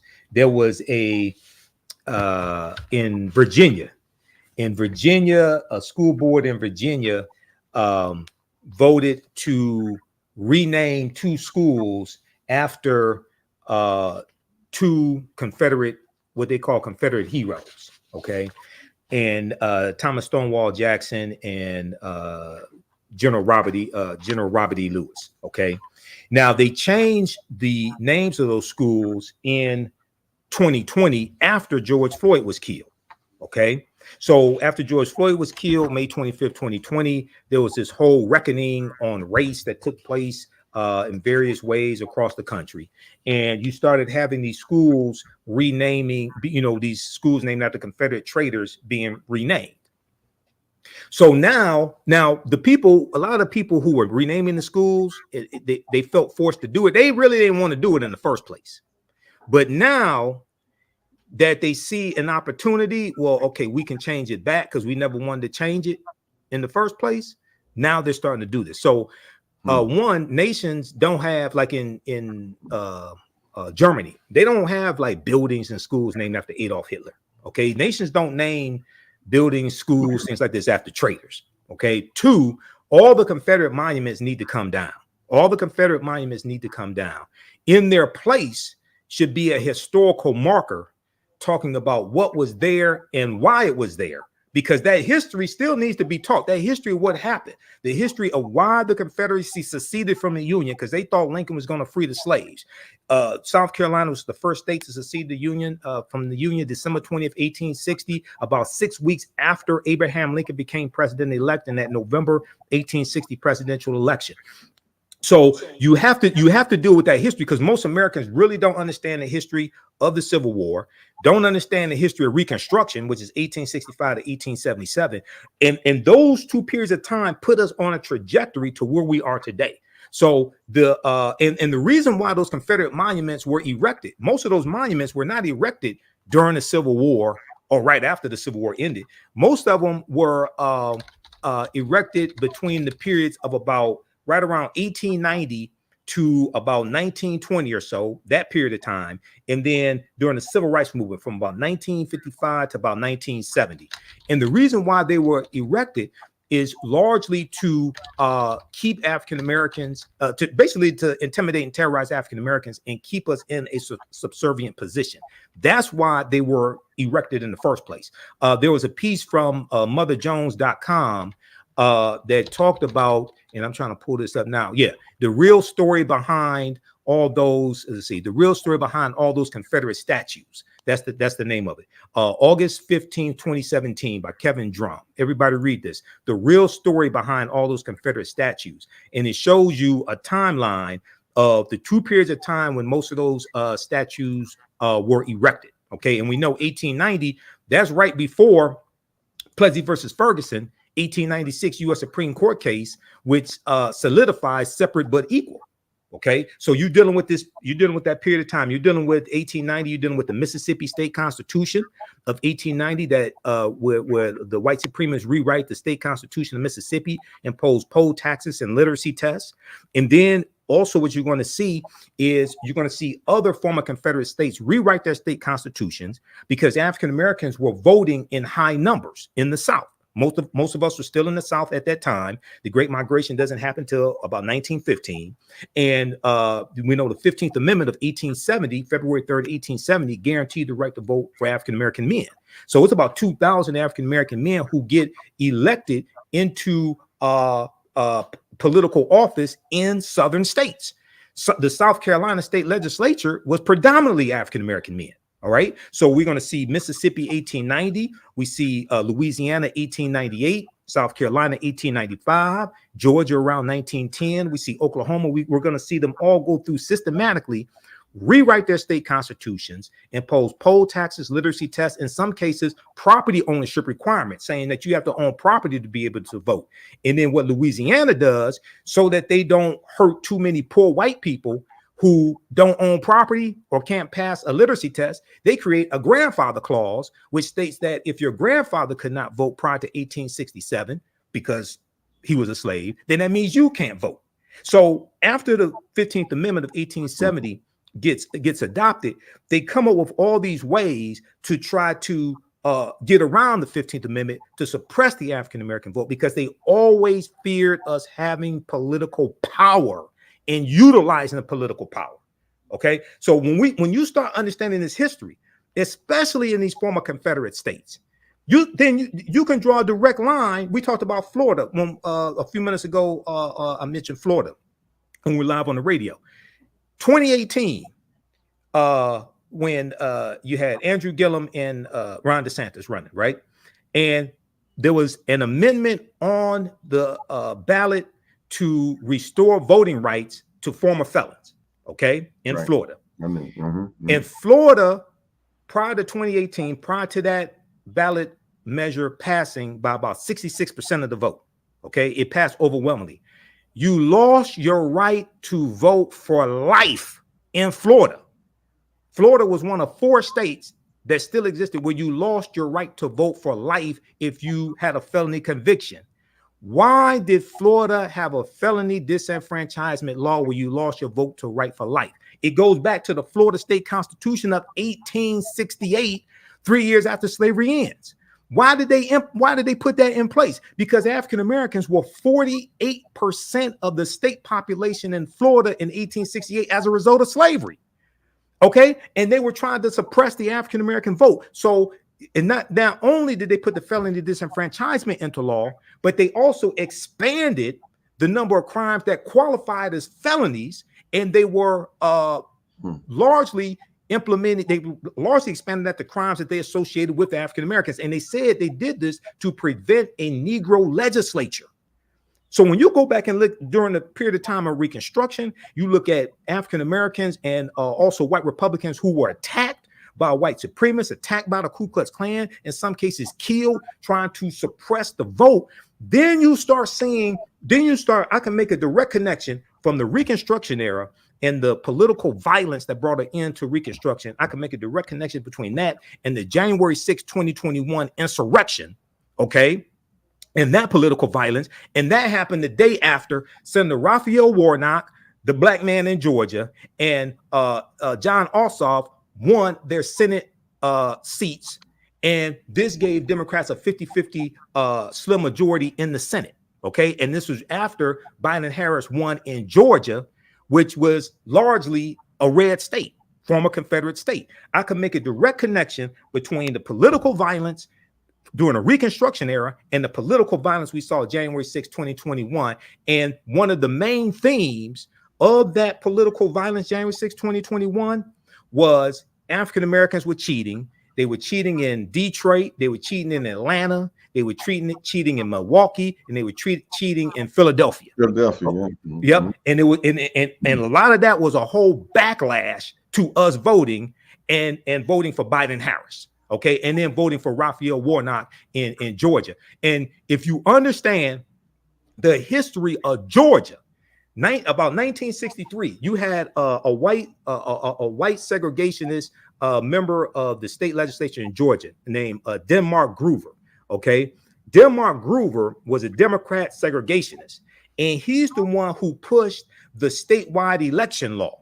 Okay, designed to lock African Americans out of statewide political power, and this was the statewide runoff election law. Okay, so what that meant was in the primary, if no candidate got either 50% or 51% of the vote, a majority, and nobody got 51% of the vote, you had to have a runoff election by the 2 top vote getters, right? Even if the top vote getter gets 50% and nobody else gets anywhere near him, you still have to have a runoff between the top 2. Why did they create that? They created that because if in the primary, if all African Americans put their votes behind one African-American candidate and that person wins and white people split their vote. This was designed to give white people a do-over. So in the general election, they could all coalesce around that one white candidate, regardless of political affiliation, to lock African Americans out of statewide political power. That's why that law exists right now in Georgia. Well, Senator Raphael Warnock defeated that twice because he won to continue the previous senator's term, and then he won a full term January 5th, 2021. That was not supposed to happen. Okay, so then the next day, even though Trump had been messaging about it for 2 months, the big steal raised $250 million from losers and suckers, saying the election was stolen. He raised $250 million in 2 months, saying the election was stolen, and we're going to file all these lawsuits and all this stuff. There was 62 lawsuits filed. They lost 61 of them. The one that they won was in Philadelphia, and all that dealt with how close poll watchers could be the people actually counting the vote. They didn't have any evidence of widespread voter fraud, stolen election, none of that stuff. They lied. And they raised $250 million in 2 months to file these lawsuits. This is the type of nonsense you're dealing with. Now, you want fools like that running the government? I don't think so. I'm just remembering that Warnock was running against Herschel Walker, of all people, who didn't appear to have any kind of sense. I mean, yeah, it just boggled my mind how he could even seriously be considered candidate for the U.S. Senate. Well, they went to the Rolodex. They went to the Rolodex. No, Donald Trump chose. That was Donald Trump chose Herschel Walker. Because see, remember Herschel Walker? He used to play for, I think it was the Washington or the New Jersey Generals. He used to play in the USFL for the team that Donald Trump owned. Remember that? Oh. He used to play in the USFL for the team that the Donald Trump owned. So Trump picked Herschel Walker because they said this black guy could beat that black guy. And they knew Herschel Walker was going to vote however they told him to vote. Okay, but it blew up in their face. All right. And Raphael Warnock, I mean, this is a brilliant brother. And we have to understand there are only 100 U.S. senators. OK, you need 60 votes in the Senate to get any bill passed unless it deals with judges. When it comes to judges, federal judges, U.S. Supreme Court, you only need 51 votes. Every vote in the U.S. Senate is crucial. And if Democrats lose control of the Senate, they can't get any more federal judges confirmed unless Republicans vote along with it. Now, you need to get to at least probably 55 U.S. senators, because if you get to 55 Democratic U.S. senators, then you can do a carve out to the filibuster or get rid of the filibuster altogether. OK, because as it stands now in the Senate, unless it deals with a vote that deals with judges, or unless it passes the budget reconciliation process, you need 60 votes in the Senate as opposed to a simple majority of 51. The Senate operates differently than the House of Representatives. In the House, you just need a simple majority. OK, so you need generally 218 votes to get any bill passed in the House out of 435 members. The Senate doesn't work like that. So one of the reasons why we have to have political education, and this is one of the things that the Black Panther Party for Self-Defense had. They had a 6-week political education class that you had to go through when you became a member. It wasn't just about wearing black leather jackets and berets and having a shotgun or carrying a gun or saying black power, things like this. There was real political education because they were a political party also. Okay, so this is the type of information that we have to understand, connecting laws and policies and political positions, connecting all that to conditions on the ground and how to change that, bring into existence what it is we say we want, and also protect the gains that we have made at the same time. Good point. Good point. Absolutely, because we definitely got misinformation about old Black Panther and what they was about and what they did, and again, just like everything else, the dismantling of everything. I was reading some material, going back to where you talked about coming out of emancipation, how many black cities that cropped up around the country shortly after the freeing of slaves is just astounding and amazing. And but they worked their hand and did the best they can to dismantle every one of those particular progressive cities. Now, question: would you tie something me and my brother talk about? Would you tie because of that? You talked about the population of the slaves in Florida and the population of slaves in. Well, free African Americans. Well, yeah, but 1868. So that's after slavery ends. We were 48% of the population. Right. Yes. Right. So would you say would you connect that to the opening of the doors of immigration into this country, connecting why they all these, because all these old latecomers coming in at this particular point after slavery, you think they is a connection between the immigration, all the Poles and everybody else coming in at that point?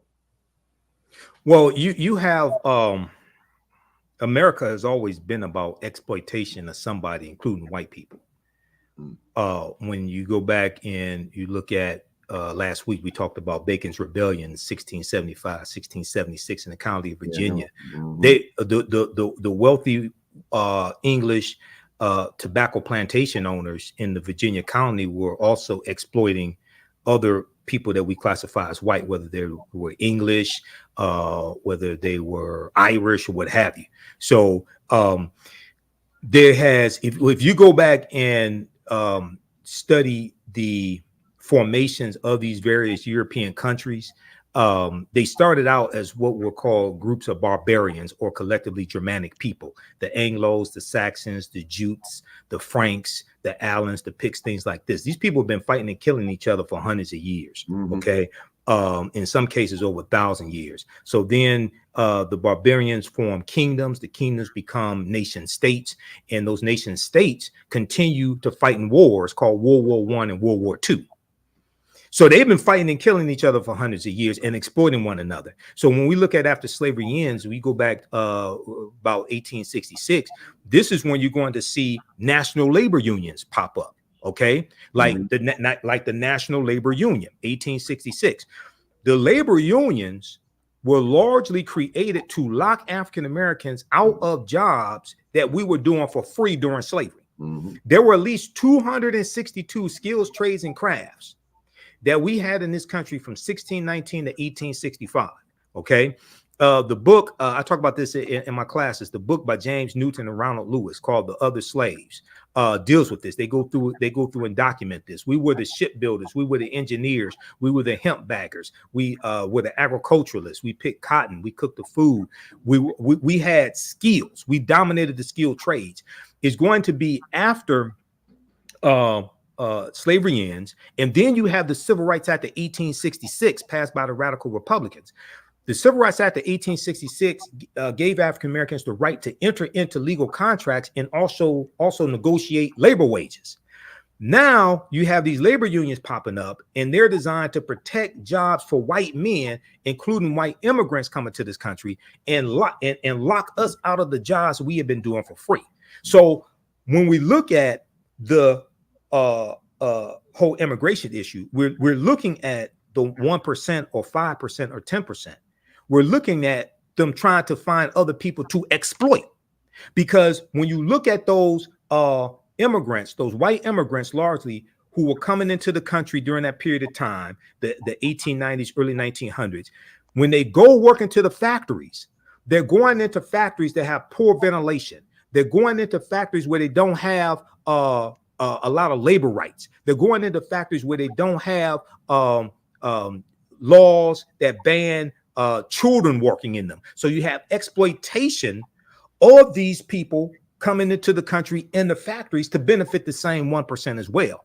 It's going to be with the modern labor union, the modern labor movement, that gets rights for laborers, that is going to change that. And then once African Americans are able to get into these labor unions, they have to deal with racism. They have to deal with lower pay, things like this.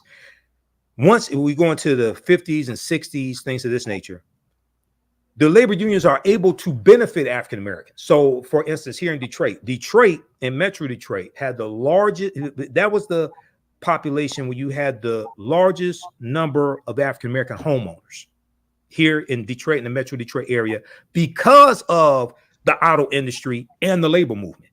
It wasn't just the auto industry, it was also the labor movement. Once we're able to get in, deal with the racism, rise up in rank some, get better paid, things of this nature. But originally, when we look at immigration, it was designed to one, benefit the 1%, top 5%, however, so they can exploit another group of people.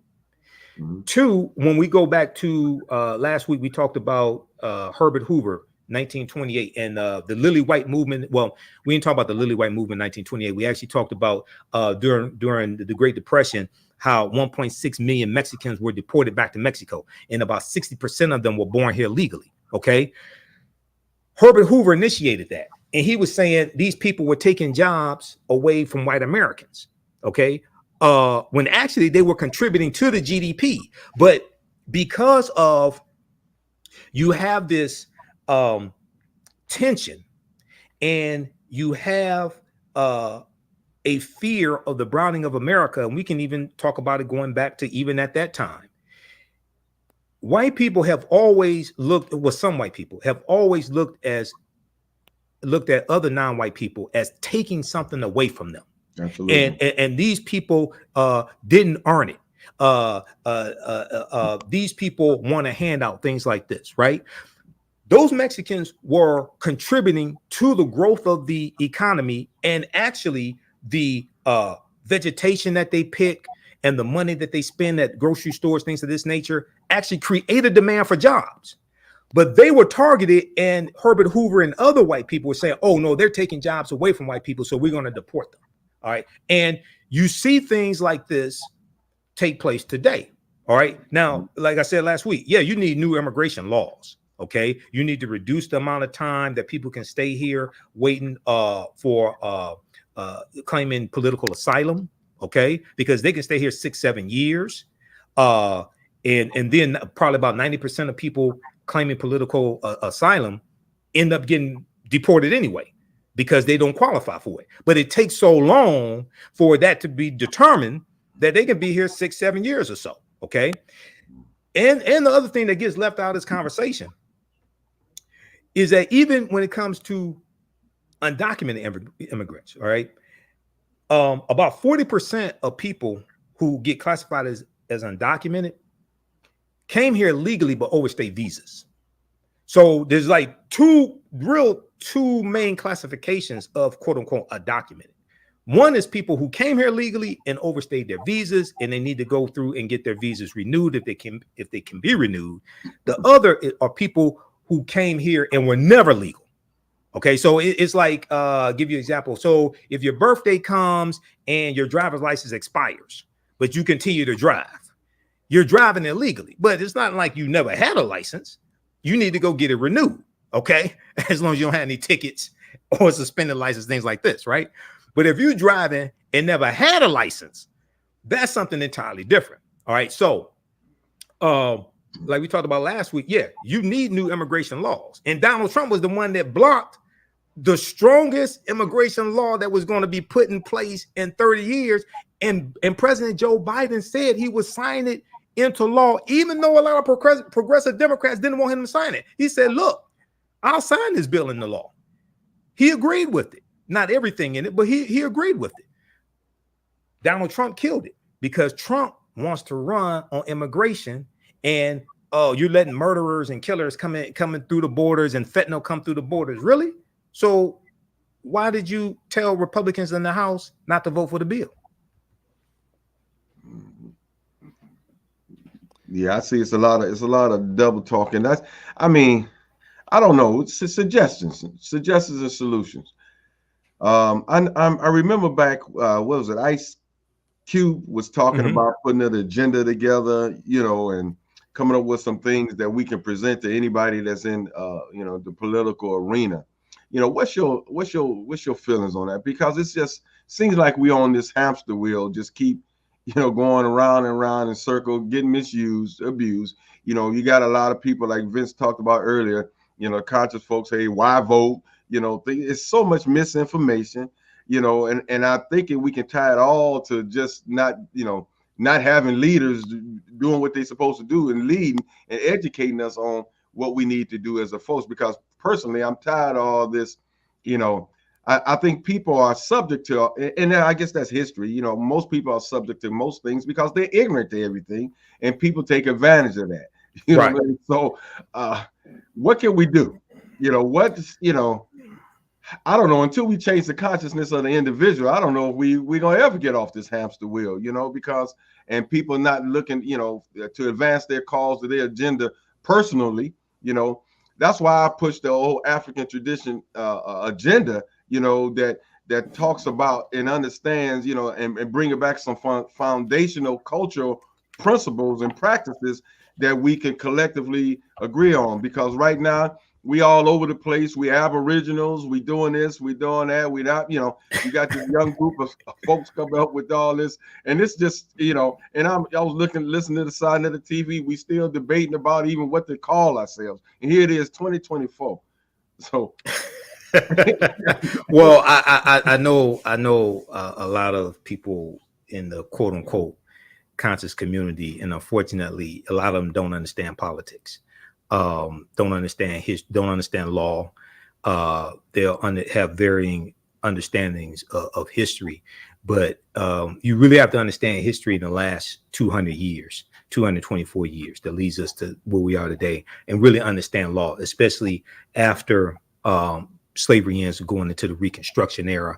And after Reconstruction, the white supremacist Democrats taking back control of the state legislatures.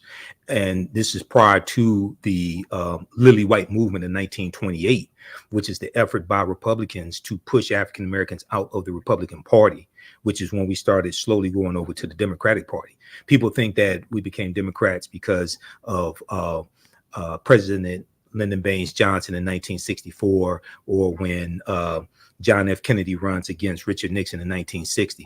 By 1960, 2/3 of African Americans had already switched over to the Democratic Party, because we saw we were getting more from the Democratic Party, and we were being pushed out of the Republican Party, and our issues and concerns were being ignored. So, and then what happened was a lot of the Republicans, a lot of the Democrats, a lot of the Southern segregationist Democrats, because you had Northern moderate Democrats, and then you have the Southern segregationist Democrats that people would ostensibly call Dixiecrats. What happened was a lot of those Southern segregationist Democrats went over to the Republican Party, where they stayed until they died, like Strom Thurmond. Okay. And Strom Thurmond in 1948, he ran for president as a Dixiecrat, because in 1948, the Democratic Party had a more pro-civil rights agenda. Harry Truman was running for president. They had a more pro-civil rights agenda. So this is after World War II. This is after President Roosevelt dies in 1945. And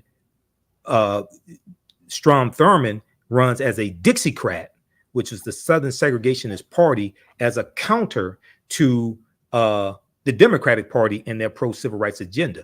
Is at the same time that those Dixiecrats are really going to bring back out that Confederate battle flag of Northern Virginia, which people think is the Confederate flag, but never flew over the Confederacy. There were 3 flags that flew over the Confederate States of America from 1861 to 1865. That flag that's on top of the General Lee car on the TV show The Dukes of Hazzard, and incidentally, that car is named after General Robert E. Lee, a white supremacist slave owner who committed treason. That's why it's called the General Lee. It's named after General Robert E. Lee, a slave owner. Mm-hmm. The flag that's on top of the car is the Confederate battle flag of Northern Virginia under General Robert E. Lee's army. All right. So that flag became a symbol of opposition to the civil rights movement. Okay. So we have to understand, one, politics and law, how all this is connected. Okay. You can start studying history because laws and policies shape history. 2, understand politics on a local level. Read your local newspapers, watch local news. You can listen to local radio, local talk radio, especially African-American talk radio. Then you start getting a better understanding of things taking place locally.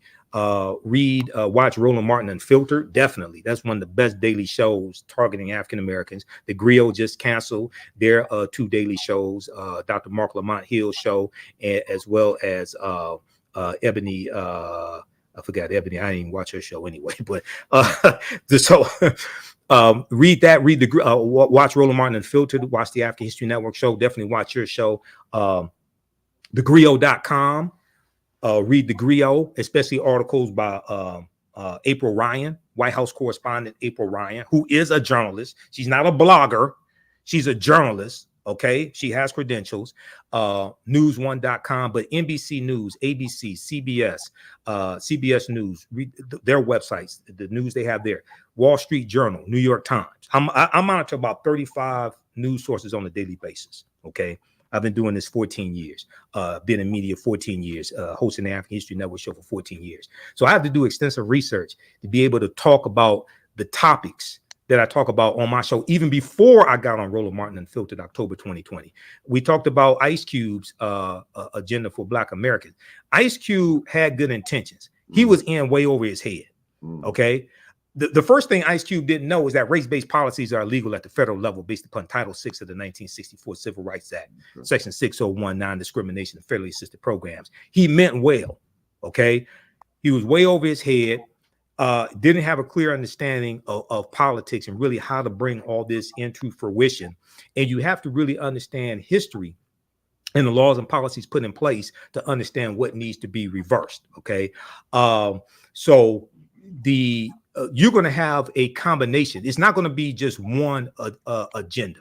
It's not going to, what I mean by that is you're going to have different groups, different organizations, different coalitions pushing numerous agendas to a presidential candidate. The presidential candidate takes all of that, including policies pushed to them by the Congressional Black Caucus, and puts together and crafts their policies based upon a combination of all those agendas. I know people, and Dr. Claude Anderson is one of my teachers. I've known Dr. Claude Anderson for years, interviewed him a number of times on the African History Network show. When he and I talk, we argue like an old married couple. And at the end of the conversation, usually he's forced to agree with me because I present facts and evidence. So a lot of people say, well, we need one agenda for Black people. There's never been a time in the history of this country with all the leaders we've had that African Americans agreed on one agenda. Okay, that's not going to happen. White people don't even agree on one agenda. That's not going to happen. What you can do is you can have different agendas, and people work in their different organizations on the city, county, state, and federal level. You can also have input into overall agendas that a presidential candidate has or what have you. But the fight really, the election is the end of one process and the beginning of another process. Okay, and somebody just posted Ice Cube met with Dr. Claude Anderson. I know because I talked to Dr. Claude Anderson about it. I had back channel conversation. I know. I already know that. Yeah. And Ice Cube was still over his head. He meant well. Okay. I think there is a place for some entertainers who are knowledgeable of history, economics, law, and politics to play when it comes to politics. Craft and policy is not it, unless you have experience in craft and policy. Craft and policy is not it, okay? Policy needs to be crafted by people who have an understanding of federal law, federal policy, what's in existence, things like this, what can actually be passed. You need that. You need historians. You need political scientists. You need legal experts, etc. Okay, and you're going to need grassroots people. I would think you need some grassroots people also that have a track record in actually getting things implemented and actually being on the ground also, because you're going to need that grassroots to be able to get this information out to people. But people just looking for just one agenda or something like that, it's not going to be just one agenda, because African Americans are not a monolith. Now, if we had a better understanding of history, we would have more commonality. But because we don't understand history, we're fragmented. But Ice Cube did mean well, and there were a lot of policies that Biden Harris already had versions of, or what have you, or things that were already in place that he was advocating for also. But I think he did mean well, and he got a lot of attacks.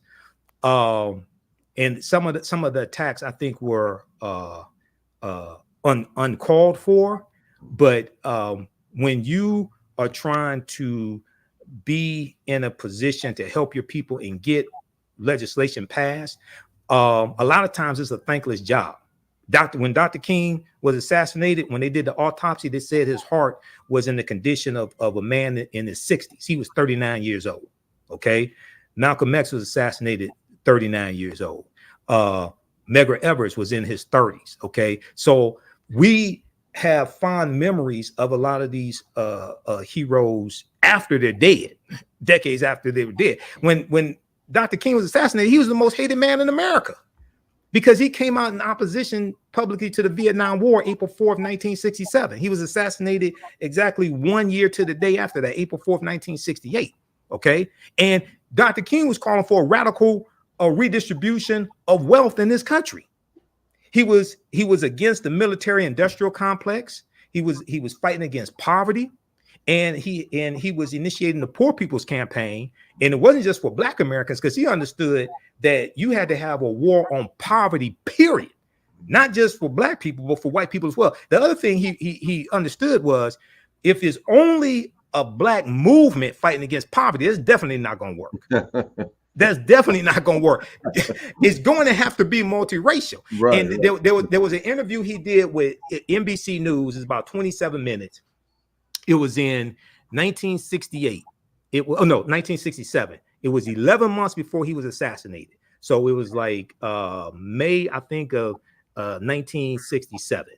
And it was talking about the next step of the civil rights movement. But in that interview, he talked about how, because of the Vietnam War, okay, it made it much harder for the civil rights movement to get any media coverage, for them to get their issues dealt with and things like this, because of the Vietnam War and the attention that the media was shifting to focus on that war. But if people, it's on YouTube, on NBC News's YouTube channel, and if you go to NBCnews.com and just search for Dr. King interview 1967, it will blow your mind what he was talking about. And this is, Dr. King has been a revolutionary. He was a revolutionary even during the Montgomery bus boycott. People think, oh, he just became revolutionary in 68. No, he didn't. You haven't been. He wrote 5 books. You haven't been paying attention to him. He was a revolutionary even during the Montgomery bus boycott. Okay. And this dovetails to Malcolm and Dr. King. Their ideologies were converging toward the end of both their lives. Okay. Even more so converging. Malcolm, July 31st, 1963, the month before the March on Washington, Malcolm sends a letter to the leading civil rights leaders, including Dr. King, requesting a meeting with them and inviting them to come to Harlem, New York, for a meeting. And I think it was going to take place in August of 63. And he said, we have to find a common solution to a common problem posed by a common enemy. Malcolm was calling for a unification of the civil rights leaders and their followers. Now, this is why he's still in the Nation of Islam. All right. Now, Dr. King didn't respond. But we do know that, one, Malcolm meets with Coretta Scott King in early 1965. He goes to Selma. He wants to meet with Dr. King. Dr. King's in jail. Okay. And this is during the Selma to Montgomery campaign. Malcolm meets with Coretta Scott King. We also know that in February of 1966, Dr. King meets with Elijah Muhammad. Dr. King and Coretta Scott King go to the Honorable Elijah Muhammad's house in Chicago, and Dr. King meets with Elijah Muhammad. And Dr. King and Muhammad Ali had a friendship as well. And there's an interview that they did together in 1967, and there's a clip of it from the Associated Press on YouTube. And I showed this in some of my lectures. And they're talking about, it's right after the interview, it's right after the meeting that they had. They talk about their opposition to the Vietnam War. They talk about how they do see eye to eye on a number of issues, but disagree on other issues. And Muhammad Ali says at the end of that interview, he said, we're still brothers. And he puts his arm around Dr. King. On page 133 of Dr. King's last book, Where Do We Go From Here? Chaos or Community? Dr. King praises the Nation of Islam. This book right here, he praises the Nation of Islam on their ability to instill pride in African Americans, their ability to get African Americans off of drugs, things like this. He said he disagreed with some of their views about white people, things like this. But in this book, his last book came out in 1967, page 133. He praises the Nation of Islam. Why aren't we taught about any of this stuff, or most of it? Why aren't we taught about this?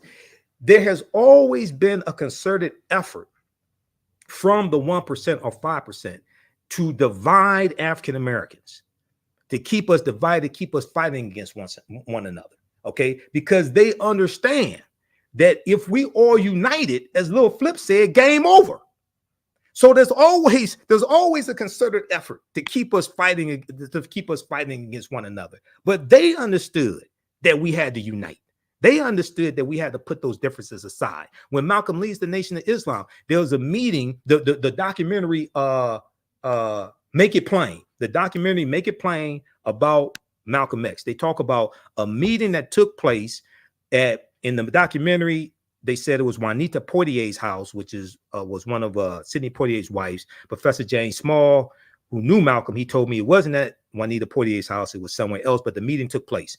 It was the leading civil rights leaders. Dr. King couldn't make it. He did send a surrogate. It was a meeting with Malcolm X so that they could put all their differences on the table and work together. Why aren't we taught about this? Okay. When was that again? That was it had to be 1964. It's after Malcolm leads the Nation of Islam. The documentary Make It Plain is on YouTube. They talk about this meeting that took place after Malcolm left. Because I told you, Malcolm joins the Nation of Islam. Malcolm joins the civil rights movement when he leads the Nation of Islam. Now, PBS.org, public broadcasting system, they have a good piece here that deals with Malcolm and the civil rights movement. Malcolm and the civil rights movement. And they talk about Malcolm changing his tone on the civil rights movement. He comes out in support of the Civil Rights Act of 1964. Okay. Now, he is not sure if they can get everything enforced that is on that they're proposing, but he said he agrees this is something that's definitely needed and more. But in here they talk about I want to see if I can find that piece there, but they deal with this in the documentary Make It Plain, the meeting that took place. And the other thing is, like I said, a lot of people don't know that Dr. King met with Elijah Muhammad February 24th, February 1966. The Nation of Islam on their website, NOI.org, they have an article about that. And they have the picture of the two meeting. Okay. So if we had a better understanding of Dr. King, Malcolm X, Elijah Muhammad, Muhammad Ali, put aside their differences. Okay. Generally speaking, they realized that African Americans had to unite. Marcus Garvey. Okay. We understood that we had to put aside our differences and unite. And as Malcolm put it, he said, we have to find a common solution to a common problem posed by a common enemy. There was an article, I'll pull it up, and you can go to the next topic if you want. But yes. there was an article from too, Michael. You can share your okay. Okay, I'm gonna pull up this article here from the Washington Post. And I talk about it usually each year. This deals with the day Dr. King met Malcolm X. Okay. And it's written by Deneen L. Brown for the Washington Post, January 14, 2018. Deneen L. Brown writes some really, really good articles. What I do, click on present. Yes. I think okay, present, because I use Restream, so I've only used StreamYard a few times. Okay, screen sharing. Share screen. Okay, let's try this here. And this talks about when they met. So the all the pictures that you see of the two of them together, That is from March 26, 1964. Okay. Yeah, you have to hit present. Okay. Let me see. Your browser is let me see. Let me try this again. Share screen, and screen sharing is easiest with two monitors. Okay, screen share. Okay, just click on share screen, and it should say, oh, okay, buttons in StreamYard, Mozilla. I think I need StreamYard, Mozilla. Okay, I think this is it here. There you go. Okay, sharing the screen. Okay, there we go. What am I doing wrong? It's showing it. Okay, it's showing it. Hold on, I'm doing something wrong, but that's the article there. Maybe you could pull it up. I could post it here. Maybe you could pull it up on the screen. Yeah, if you post But it, I can pull it up. yeah, but this article here, Malcolm said, so it was March 26, 1964, U.S. Senate debate over the Civil Rights Act of 64. Malcolm tells Dr. King, I'm throwing myself into the heart of the civil rights struggle. I'm throwing myself into the heart of the civil rights struggle. And this is what Malcolm does. They were trying to meet again in 1965, but Malcolm was assassinated February 21st, 1965. Basically, the month after he, I think it was January 65, he meets with Coretta Scott King. He's assassinated the next year. But if we really studied the trajectory of both of their lives and then understand history after they're assassinated, because the party realignment between the two major political parties is completed in 1968 with the election of Richard Nixon, who runs on largely an anti-civil rights platform. He runs on a platform against spending billions of dollars against the war on poverty. He runs against the rebellions taking place across the country, like Detroit Rebellion, 1967, things of this nature, Newark, New Jersey, and not wanting to deal with the root cause of the rebellions as well. Richard Nixon runs against a backlash of all this and wins 1968. Okay, then is reelected in 1972.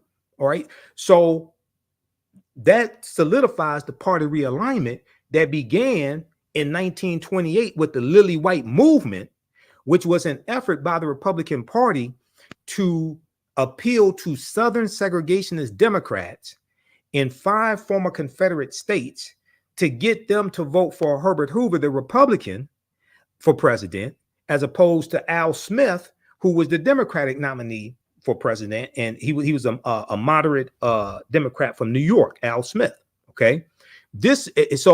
And what Republicans started doing, they started ignoring the needs and concerns of African Americans. They were ignoring the rise of the Ku Klux Klan that became powerful again in the 1920s, largely because of the movie Birth of a Nation, February 8th, 1915. Birth of a Nation comes out, and the movie rejuvenates the Ku Klux Klan, and the Klan are the heroes of the movie.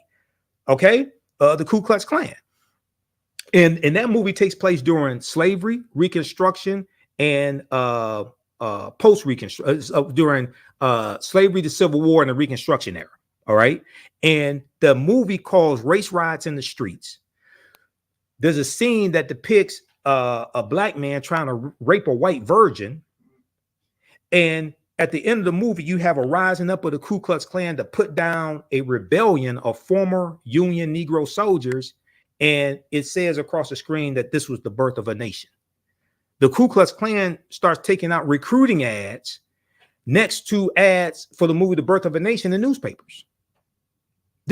And then in October 1915, the Reverend William Joseph Simmons, he rejuvenates the Ku Klux Klan, which is known as the second incarnation of the Ku Klux Klan, the Reverend William Joseph Simmons. Go research that, because there's an article from the Washington Post that talks about how he created the second incarnation of the Ku Klux Klan after seeing the movie The Birth of a Nation.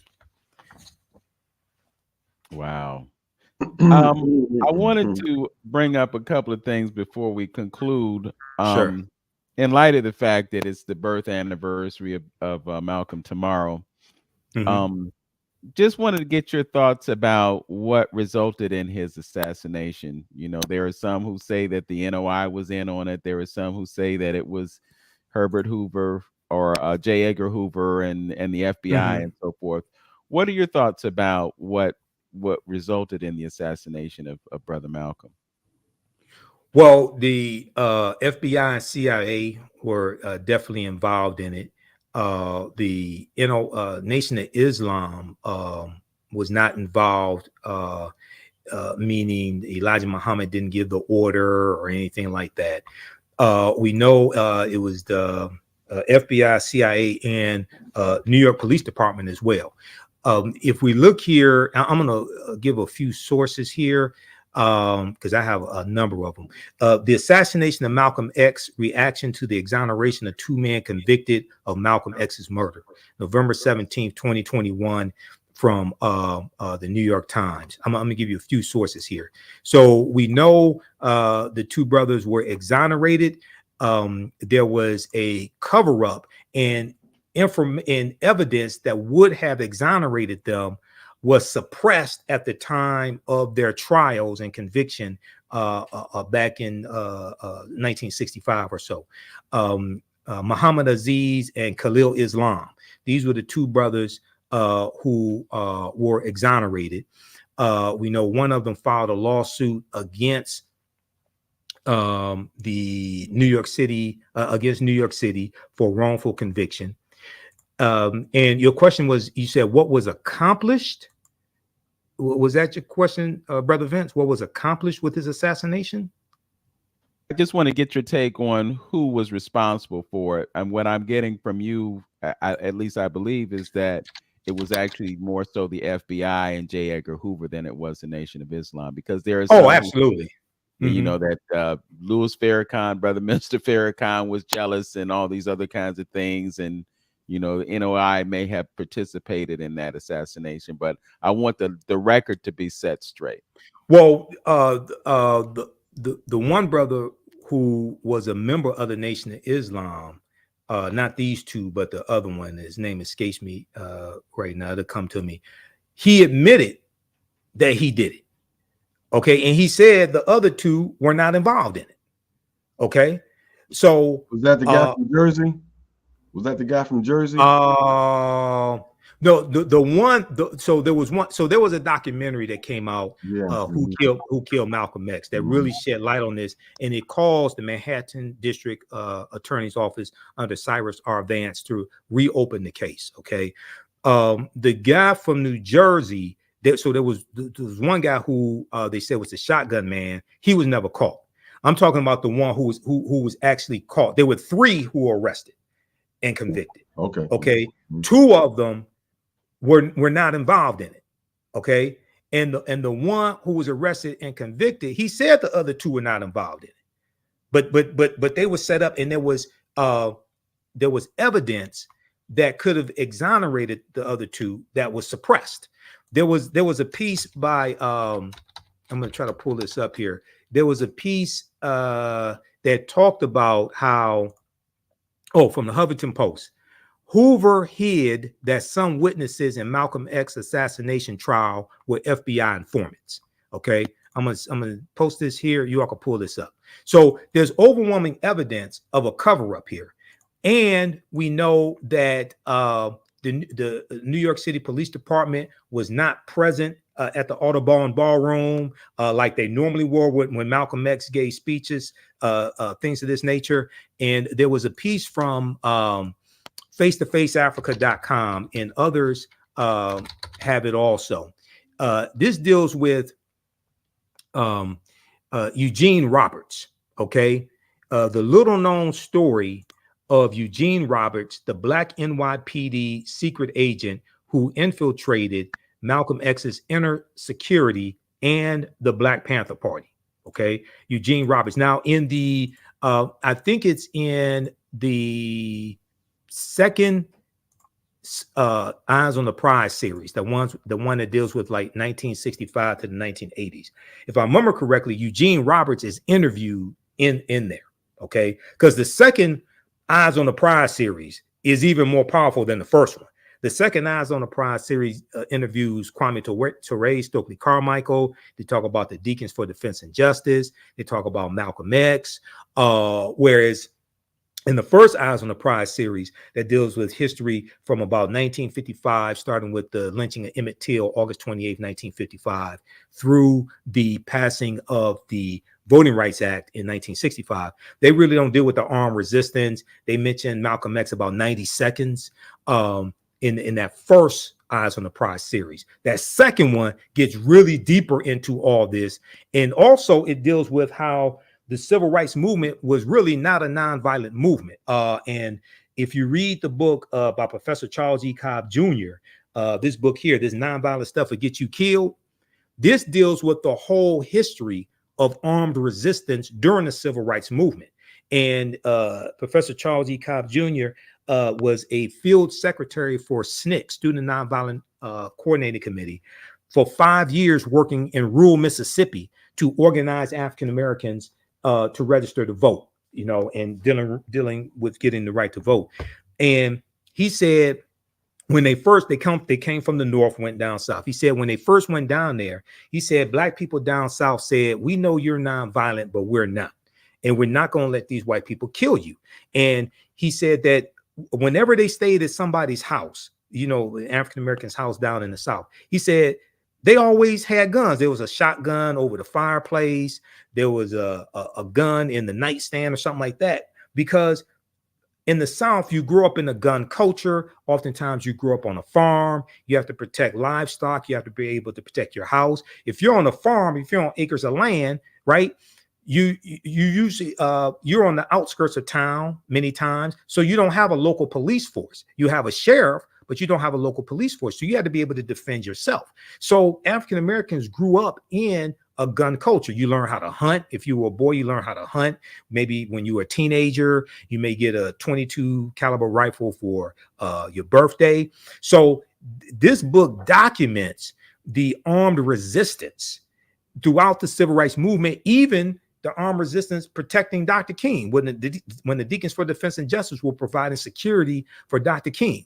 They talk about how there's a situation where you had Thurgood Marshall, and how carloads of black men showed up to protect Thurgood Marshall, and they're armed with guns. You have they talk about Fannie Lou Hamer, how she owned guns. Medgar Evers owned gun. Raymond Parks, Rosa Parks' wife, owned guns. All this, Dr. King owned guns until Bayard Rustin convinced him to get rid of his guns. Dr. King tried to get a concealed pistol license in 1956 from Montgomery, which was the capital of Alabama. This was during the Montgomery bus boycott, and Dr. King's house was firebombed twice in 1956. He tried to get a concealed pistol license, and he was denied a concealed pistol license. It was Bayard Rustin who convinces Dr. King to ultimately give up his guns. And Bayard Rustin makes the case, well, if somebody comes to your house and does something, breaks in, you end up shooting them, you're going to disrail this nonviolent movement. Okay. So ultimately, Dr. King gives up his guns. But the way this movement has been told to us is largely wrong. And Professor James Small, one of our greatest historians and one of my teachers, he told me personally, he said the civil rights movement was not a nonviolent movement. He said it was black people with guns protecting civil rights workers, protecting civil rights leaders, things like this. And he said if it had not been for black people with guns, there would not have been a civil rights movement. Yes, thank you for that. One other thing that I wanted to get to was Juneteenth. I had promised the folks that we would discuss that. So just wanted to get your thoughts on it. There are some folks who embrace it as a holiday. There are some who say that, you know, it's kind of been exploited and appropriated. What are your thoughts about Juneteenth as we commemorate it here in the United States? Well, absolutely.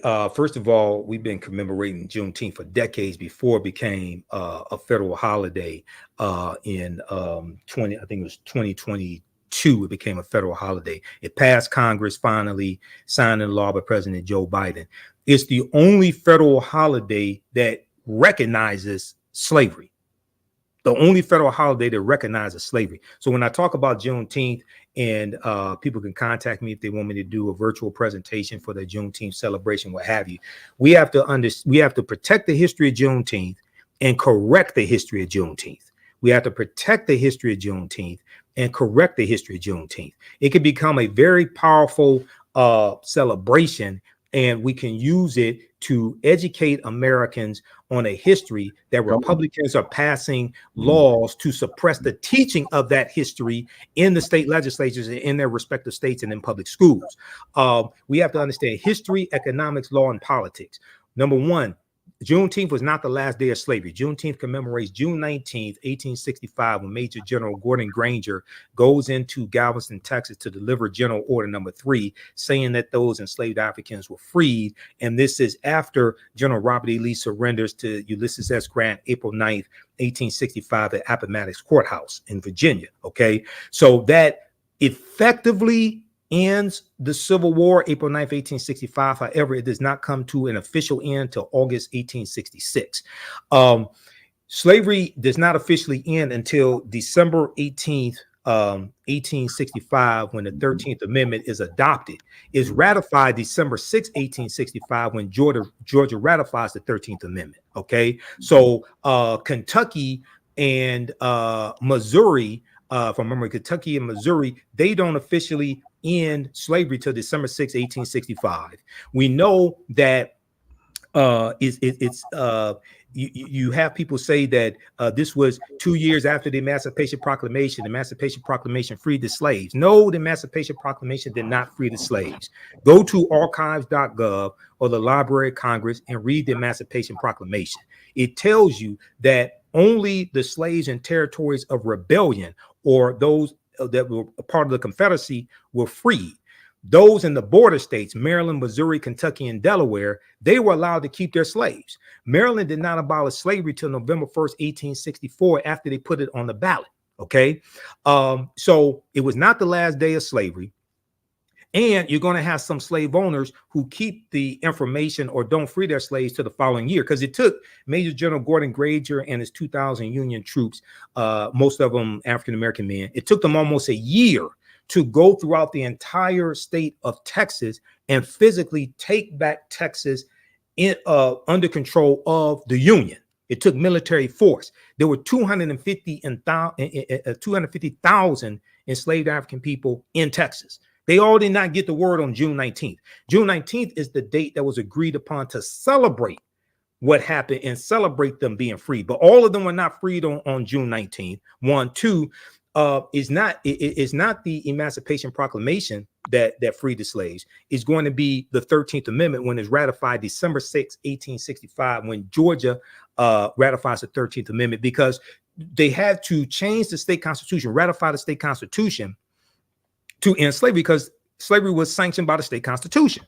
Okay, whether you deal with Article 1, Section 9, Clause 1 of the U.S. Constitution, which is what ends the international transatlantic slave trade. They say the earliest that they could, that can end is January 1st, 1808. And that dealt with bringing Africans into the country to enslave them. That played a part in the Amistad case, the United States versus the Amistad, U.S. Supreme Court case of 1841. When you go read that court ruling, the U.S. Supreme Court ruled that it was illegal for the Amistad slave ship to come into U.S. waters because the international transatlantic slave trade had been abolished. Well, that goes back to Article 1, Section 9, Clause 1 of the U.S. Constitution. We know that Article 1, Section 2, Clause 3 of the U.S. Constitution, known as the Three-Fifths Compromise, and people totally misunderstand that. That wasn't saying after Black people were 3/5 of a human being. That dealt with how you count them for representation when it came to apportionment, determining how many seats in the House of Representatives does a slaveholding state have. Do you count the full population? Do you count half the population? Okay, the South wanted 100% of the slaves counted because that gave them further dominance in the House of Representatives. Okay, the North is saying, well, wait a second, if you count the full population, that gives you full dominance and you don't even want to recognize they're human. So they're going back and forth trying to determine, do we count 50% of the slave population or what have you? They settled, they compromised and said, we'll count 3/5 of the population. So if Virginia has 100,000 slaves, you're going to count 60,000 when it comes to population to determine how many seats in the House of Representatives Virginia will have. It wasn't saying that this person is 3/5 of a human being. That's a total misunderstanding and not even understanding the argument that's taking place at the Philadelphia Convention in 1787. And then also, just as a footnote, Section 2 of the 14th Amendment, 1868, changed the way the count was taken. So when you read the U.S. Constitution, they have an asterisk there for Article 1, Section 2, Clause 3, and they say that that was corrected by Section 2 of the 14th Amendment of 1868. So this is an opportunity. Juneteenth is an opportunity for us to educate America, because Americans are very, very ignorant of history. There was an article that I sent you all, and it says a new report finds that 45 states are failing to teach students about the period that shaped race relations after the Civil War. Now, this is from time.com, Time Magazine, January 12, 2022, and it talks about how most Americans don't understand the Reconstruction era and how most states are not teaching it either correctly or not teaching it at all. That's 1865 to 1877. You can't understand America today without understanding the Reconstruction era.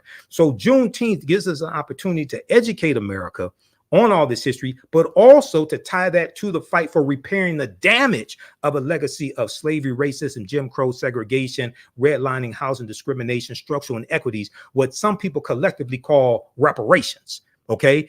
Juneteenth gives an opportunity to educate people on that and fight for all those policies and fight for that agenda. But we have to correct the history of Juneteenth and protect the history of Juneteenth. And we cannot let Juneteenth continue to be co-opted by corporations, white corporations, things of this nature. No, we have to have some integrity. You can't just slap Juneteenth on something and sell it, and you haven't been selling all year, or it hasn't been selling. It's been sitting on your shelf all year. You slap Juneteenth on it. Now this has something to do with Juneteenth. No, we can't allow that to take place. Yeah. I think I lost your signal. Can you hear me? I think you froze it. So okay, yeah. There we go. Yeah, it's just so important for us to understand history. I like your acronym HELP, you know, because it keys on those 4 areas that are so vital. And so, yeah, I'm just glad that we're able to shed light on the truth about Juneteenth. And, you know, just like Kwanzaa has been appropriated, you know, you can go to Walmart and get Kwanzaa gear now and other stores, and they have no affinity to what Kwanzaa really stands for, but they stand a profit. Right. It's always about the money. Brother Michael, we have gotten a serious lesson today. And as I did last week, I'm going to replay this so that I can embellish my notes and try to remember some of the things that you have shared. I want to give you another opportunity to promote the channel. The links that you have shared with us today, I have opened up tabs on my browser so that I can share those.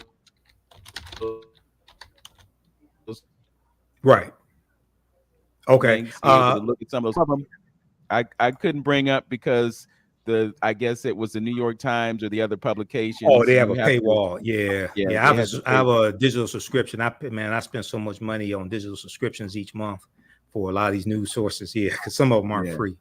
But so people can visit our website, AfricanHistoryNetwork.com. Follow me on Facebook, The African History Network on Facebook, my personal page, Michael Imhotep, and on YouTube, Michael Imhotep as well, IMHOTEP. And be sure to register for my classes. We have one today, 4 p.m. Eastern Standard Time. Even if you can't join us live, you can go back and watch the replay. So the class is on sale right now. And we deal with thousands of years of history and what leads up to the transatlantic slave trade taking place. The name of the class is Ancient Kemet, one of the original names for Egypt, the Moors, and the Ma'afa, Understanding the Transatlantic Slave Trade. It's a very visual class. We take you throughout history to understand what happened to us, understand our accomplishments and achievements. And today we're going to continue dealing with some of the history of the Moors, and then we get into Christopher Columbus and the African Holocaust, slavery, and the rise of European capitalism by Dr. John Henrik Clarke, to see how all this history is connected. The second class that I teach, it deals with Black resistance movements from the Haitian Revolution, U.S. Civil War, Civil Rights Movement, and Black Power Movement, 1800 to 1968. Okay, and that class deals with that period of time, that about 168-year period of time. And I had to create that second class because I realized there was so much information that I wanted to cover during that crucial period of time that I had to create a second class so we can get more in depth into that period from 1800 to 1968, 1970. All right, so we have a bundle pack of courses also you can register for, but join us today. I'll give you more information. Visit our website, africanhistorynetwork.com, africanhistorynetwork.com. The content is PG-13. You can use this with your children. It's not overly graphic. I don't do a lot of cursing, anything like this. This helps us to continue to finance the research, because this is not free to do what I do. It takes a lot of resources to do this and to pay for the services that we need, etc. So this helps us. One of the ways that we're able to finance all this also, because I don't get support from billionaires and foundations and things like that. I don't get that type of support. But thanks, brothers. We get support from you all. So thanks for having me back on. Definitely, brother. All right. Definitely. Well, Sadiqa is here in Cleveland. Sadiqa, yeah. And the classes at my own. Yeah, the class is at my online school, so it's not on social media, so people know. That's why you have to register for it. It's at my online school, the African History Network online school. All right. I was just going to say, Sister Sadiqa lives right around the corner from me, literally. She said she's going to be at your class at 4 o'clock. So oh, thank you, Sadiqa. Thank you. Big shout out to her. Thank you. And you know what, Brother Michael, in all seriousness, yes. What we've got today in the 2 hours and some change that we spent together far exceeds what I got in 12 years of education in the US education system when it comes to history. I was asking my history teacher, hey, what about this? What about that? What were Black people doing in the United States in the 20s and the 30s and the 40s? I know about slavery. I know about Reconstruction, but what else is there? Right. Well, unfortunately, university. Go ahead. Well, unfortunately, I'm not sure what period of time this was. Was this in college or high school or elementary school? When was this? I'm a child of the 70s. I was in high school in the 70s and entered the university in 1975 and exited in 1980, and vowed that I would not return because the banking concept of education that Dr. Edward W. Crosby bequeathed to us in the Department of Pan-African Studies at Kent State University back then. But you know, I am mindful and aware of the fact that education is a lifelong process, and really, truly, the most significant education that you receive happens when you leave school. Yeah, well, some of those teachers previously, 70s, 60s, things like that, some of those teachers didn't know that history themselves. And some of them may have been African American as well. What we did see in the 1960s, and we saw this at Howard University, and the second series of Eyes on the Prize deals with this, is the fight for Black studies programs at universities, at HBCUs, things of this nature. And then in the late 1980s, 89, going to 90, 91, we also saw a fight on university campuses for Africana studies programs, like the fight we saw here in Detroit at Wayne State University, which is why you have an Africana studies program at Wayne State University. It came because of protests. So, and we also saw when we attempted to have African-centered curriculums in independent schools and charter schools here in the U.S. in the late 80s, early 90s, we saw that come under attack as well. Okay, so we have to, the need for African-American history is extremely important. Dr. Carter G. Woodson understood this. He said that our history had to be taught in every school across the country. Whether you call it African-American history, Africana studies, whatever, that history has to be incorporated, has to be taught.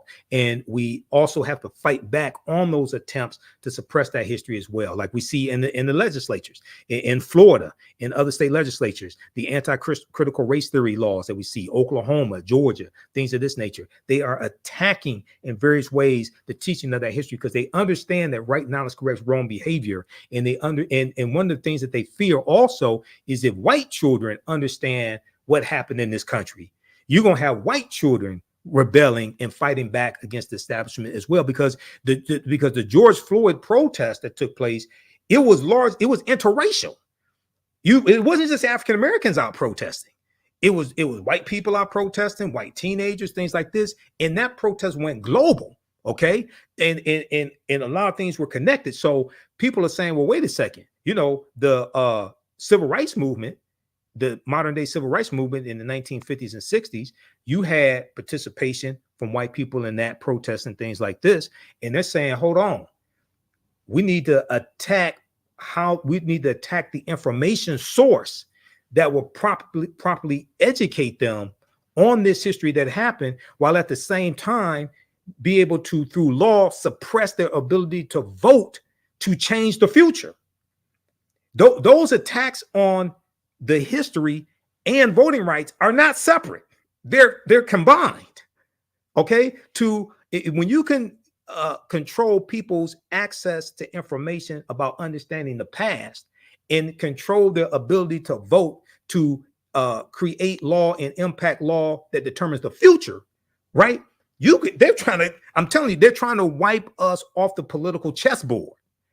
That's why the November 2024 election is so important. Presidential election, yes, but also state legislature, governor, city council, mayor, all this is connected. So this is extremely important. I tell people right now, it's correct wrong behavior. What you do for yourself, what you do to yourself, and what you allow other people to do to you and get away with is based upon what you think about yourself. What you think about yourself is based upon what you've been taught about yourself. What you've been taught about yourself is based upon everything you've read, heard, and seen about yourself. So right now, it's correct wrong behavior. Wakanda forever. It's not over till we win. Yeah. And Antonio, if you want to give us the saying that Dr. Qua David Whitaker gave us that you started the show with every Saturday with, give that to us right now. I think you got that from. I mean, what you do for yourself depends on what you think of yourself, and what you think of yourself depends on what you know of yourself, and what you know of yourself depends on what you've been told of yourself. Yes, and then that's where Runoko Rashidi, I think, got it from, because Runoko told me about that. That's where I get my saying from. I'm modified. I got that from Runoko. Yes. Yeah. Runoko got it from Qua David Whitaker here in Cleveland. Nana Kwame of the second. Yes. We're so put it together. I think they collabed a little bit and got it together. Yes. All right. Well, Brother Michael, once again, congratulations to you on the success of the channel. Thanks, brother. Keep doing what you do. You know, you've definitely got a bevy of students, and you can include me in that bevy of students right now. All right. Absolutely. Right, everybody register for our online classes, and you can watch them on demand also. You don't have to join us live in class, and you can ask questions in class also with the live text chat also. AfricanHistoryNetwork.com. Thank you, brothers. All right. Take care, my brother. All right, Hotep. Take care. Thank you. Peace. Peace.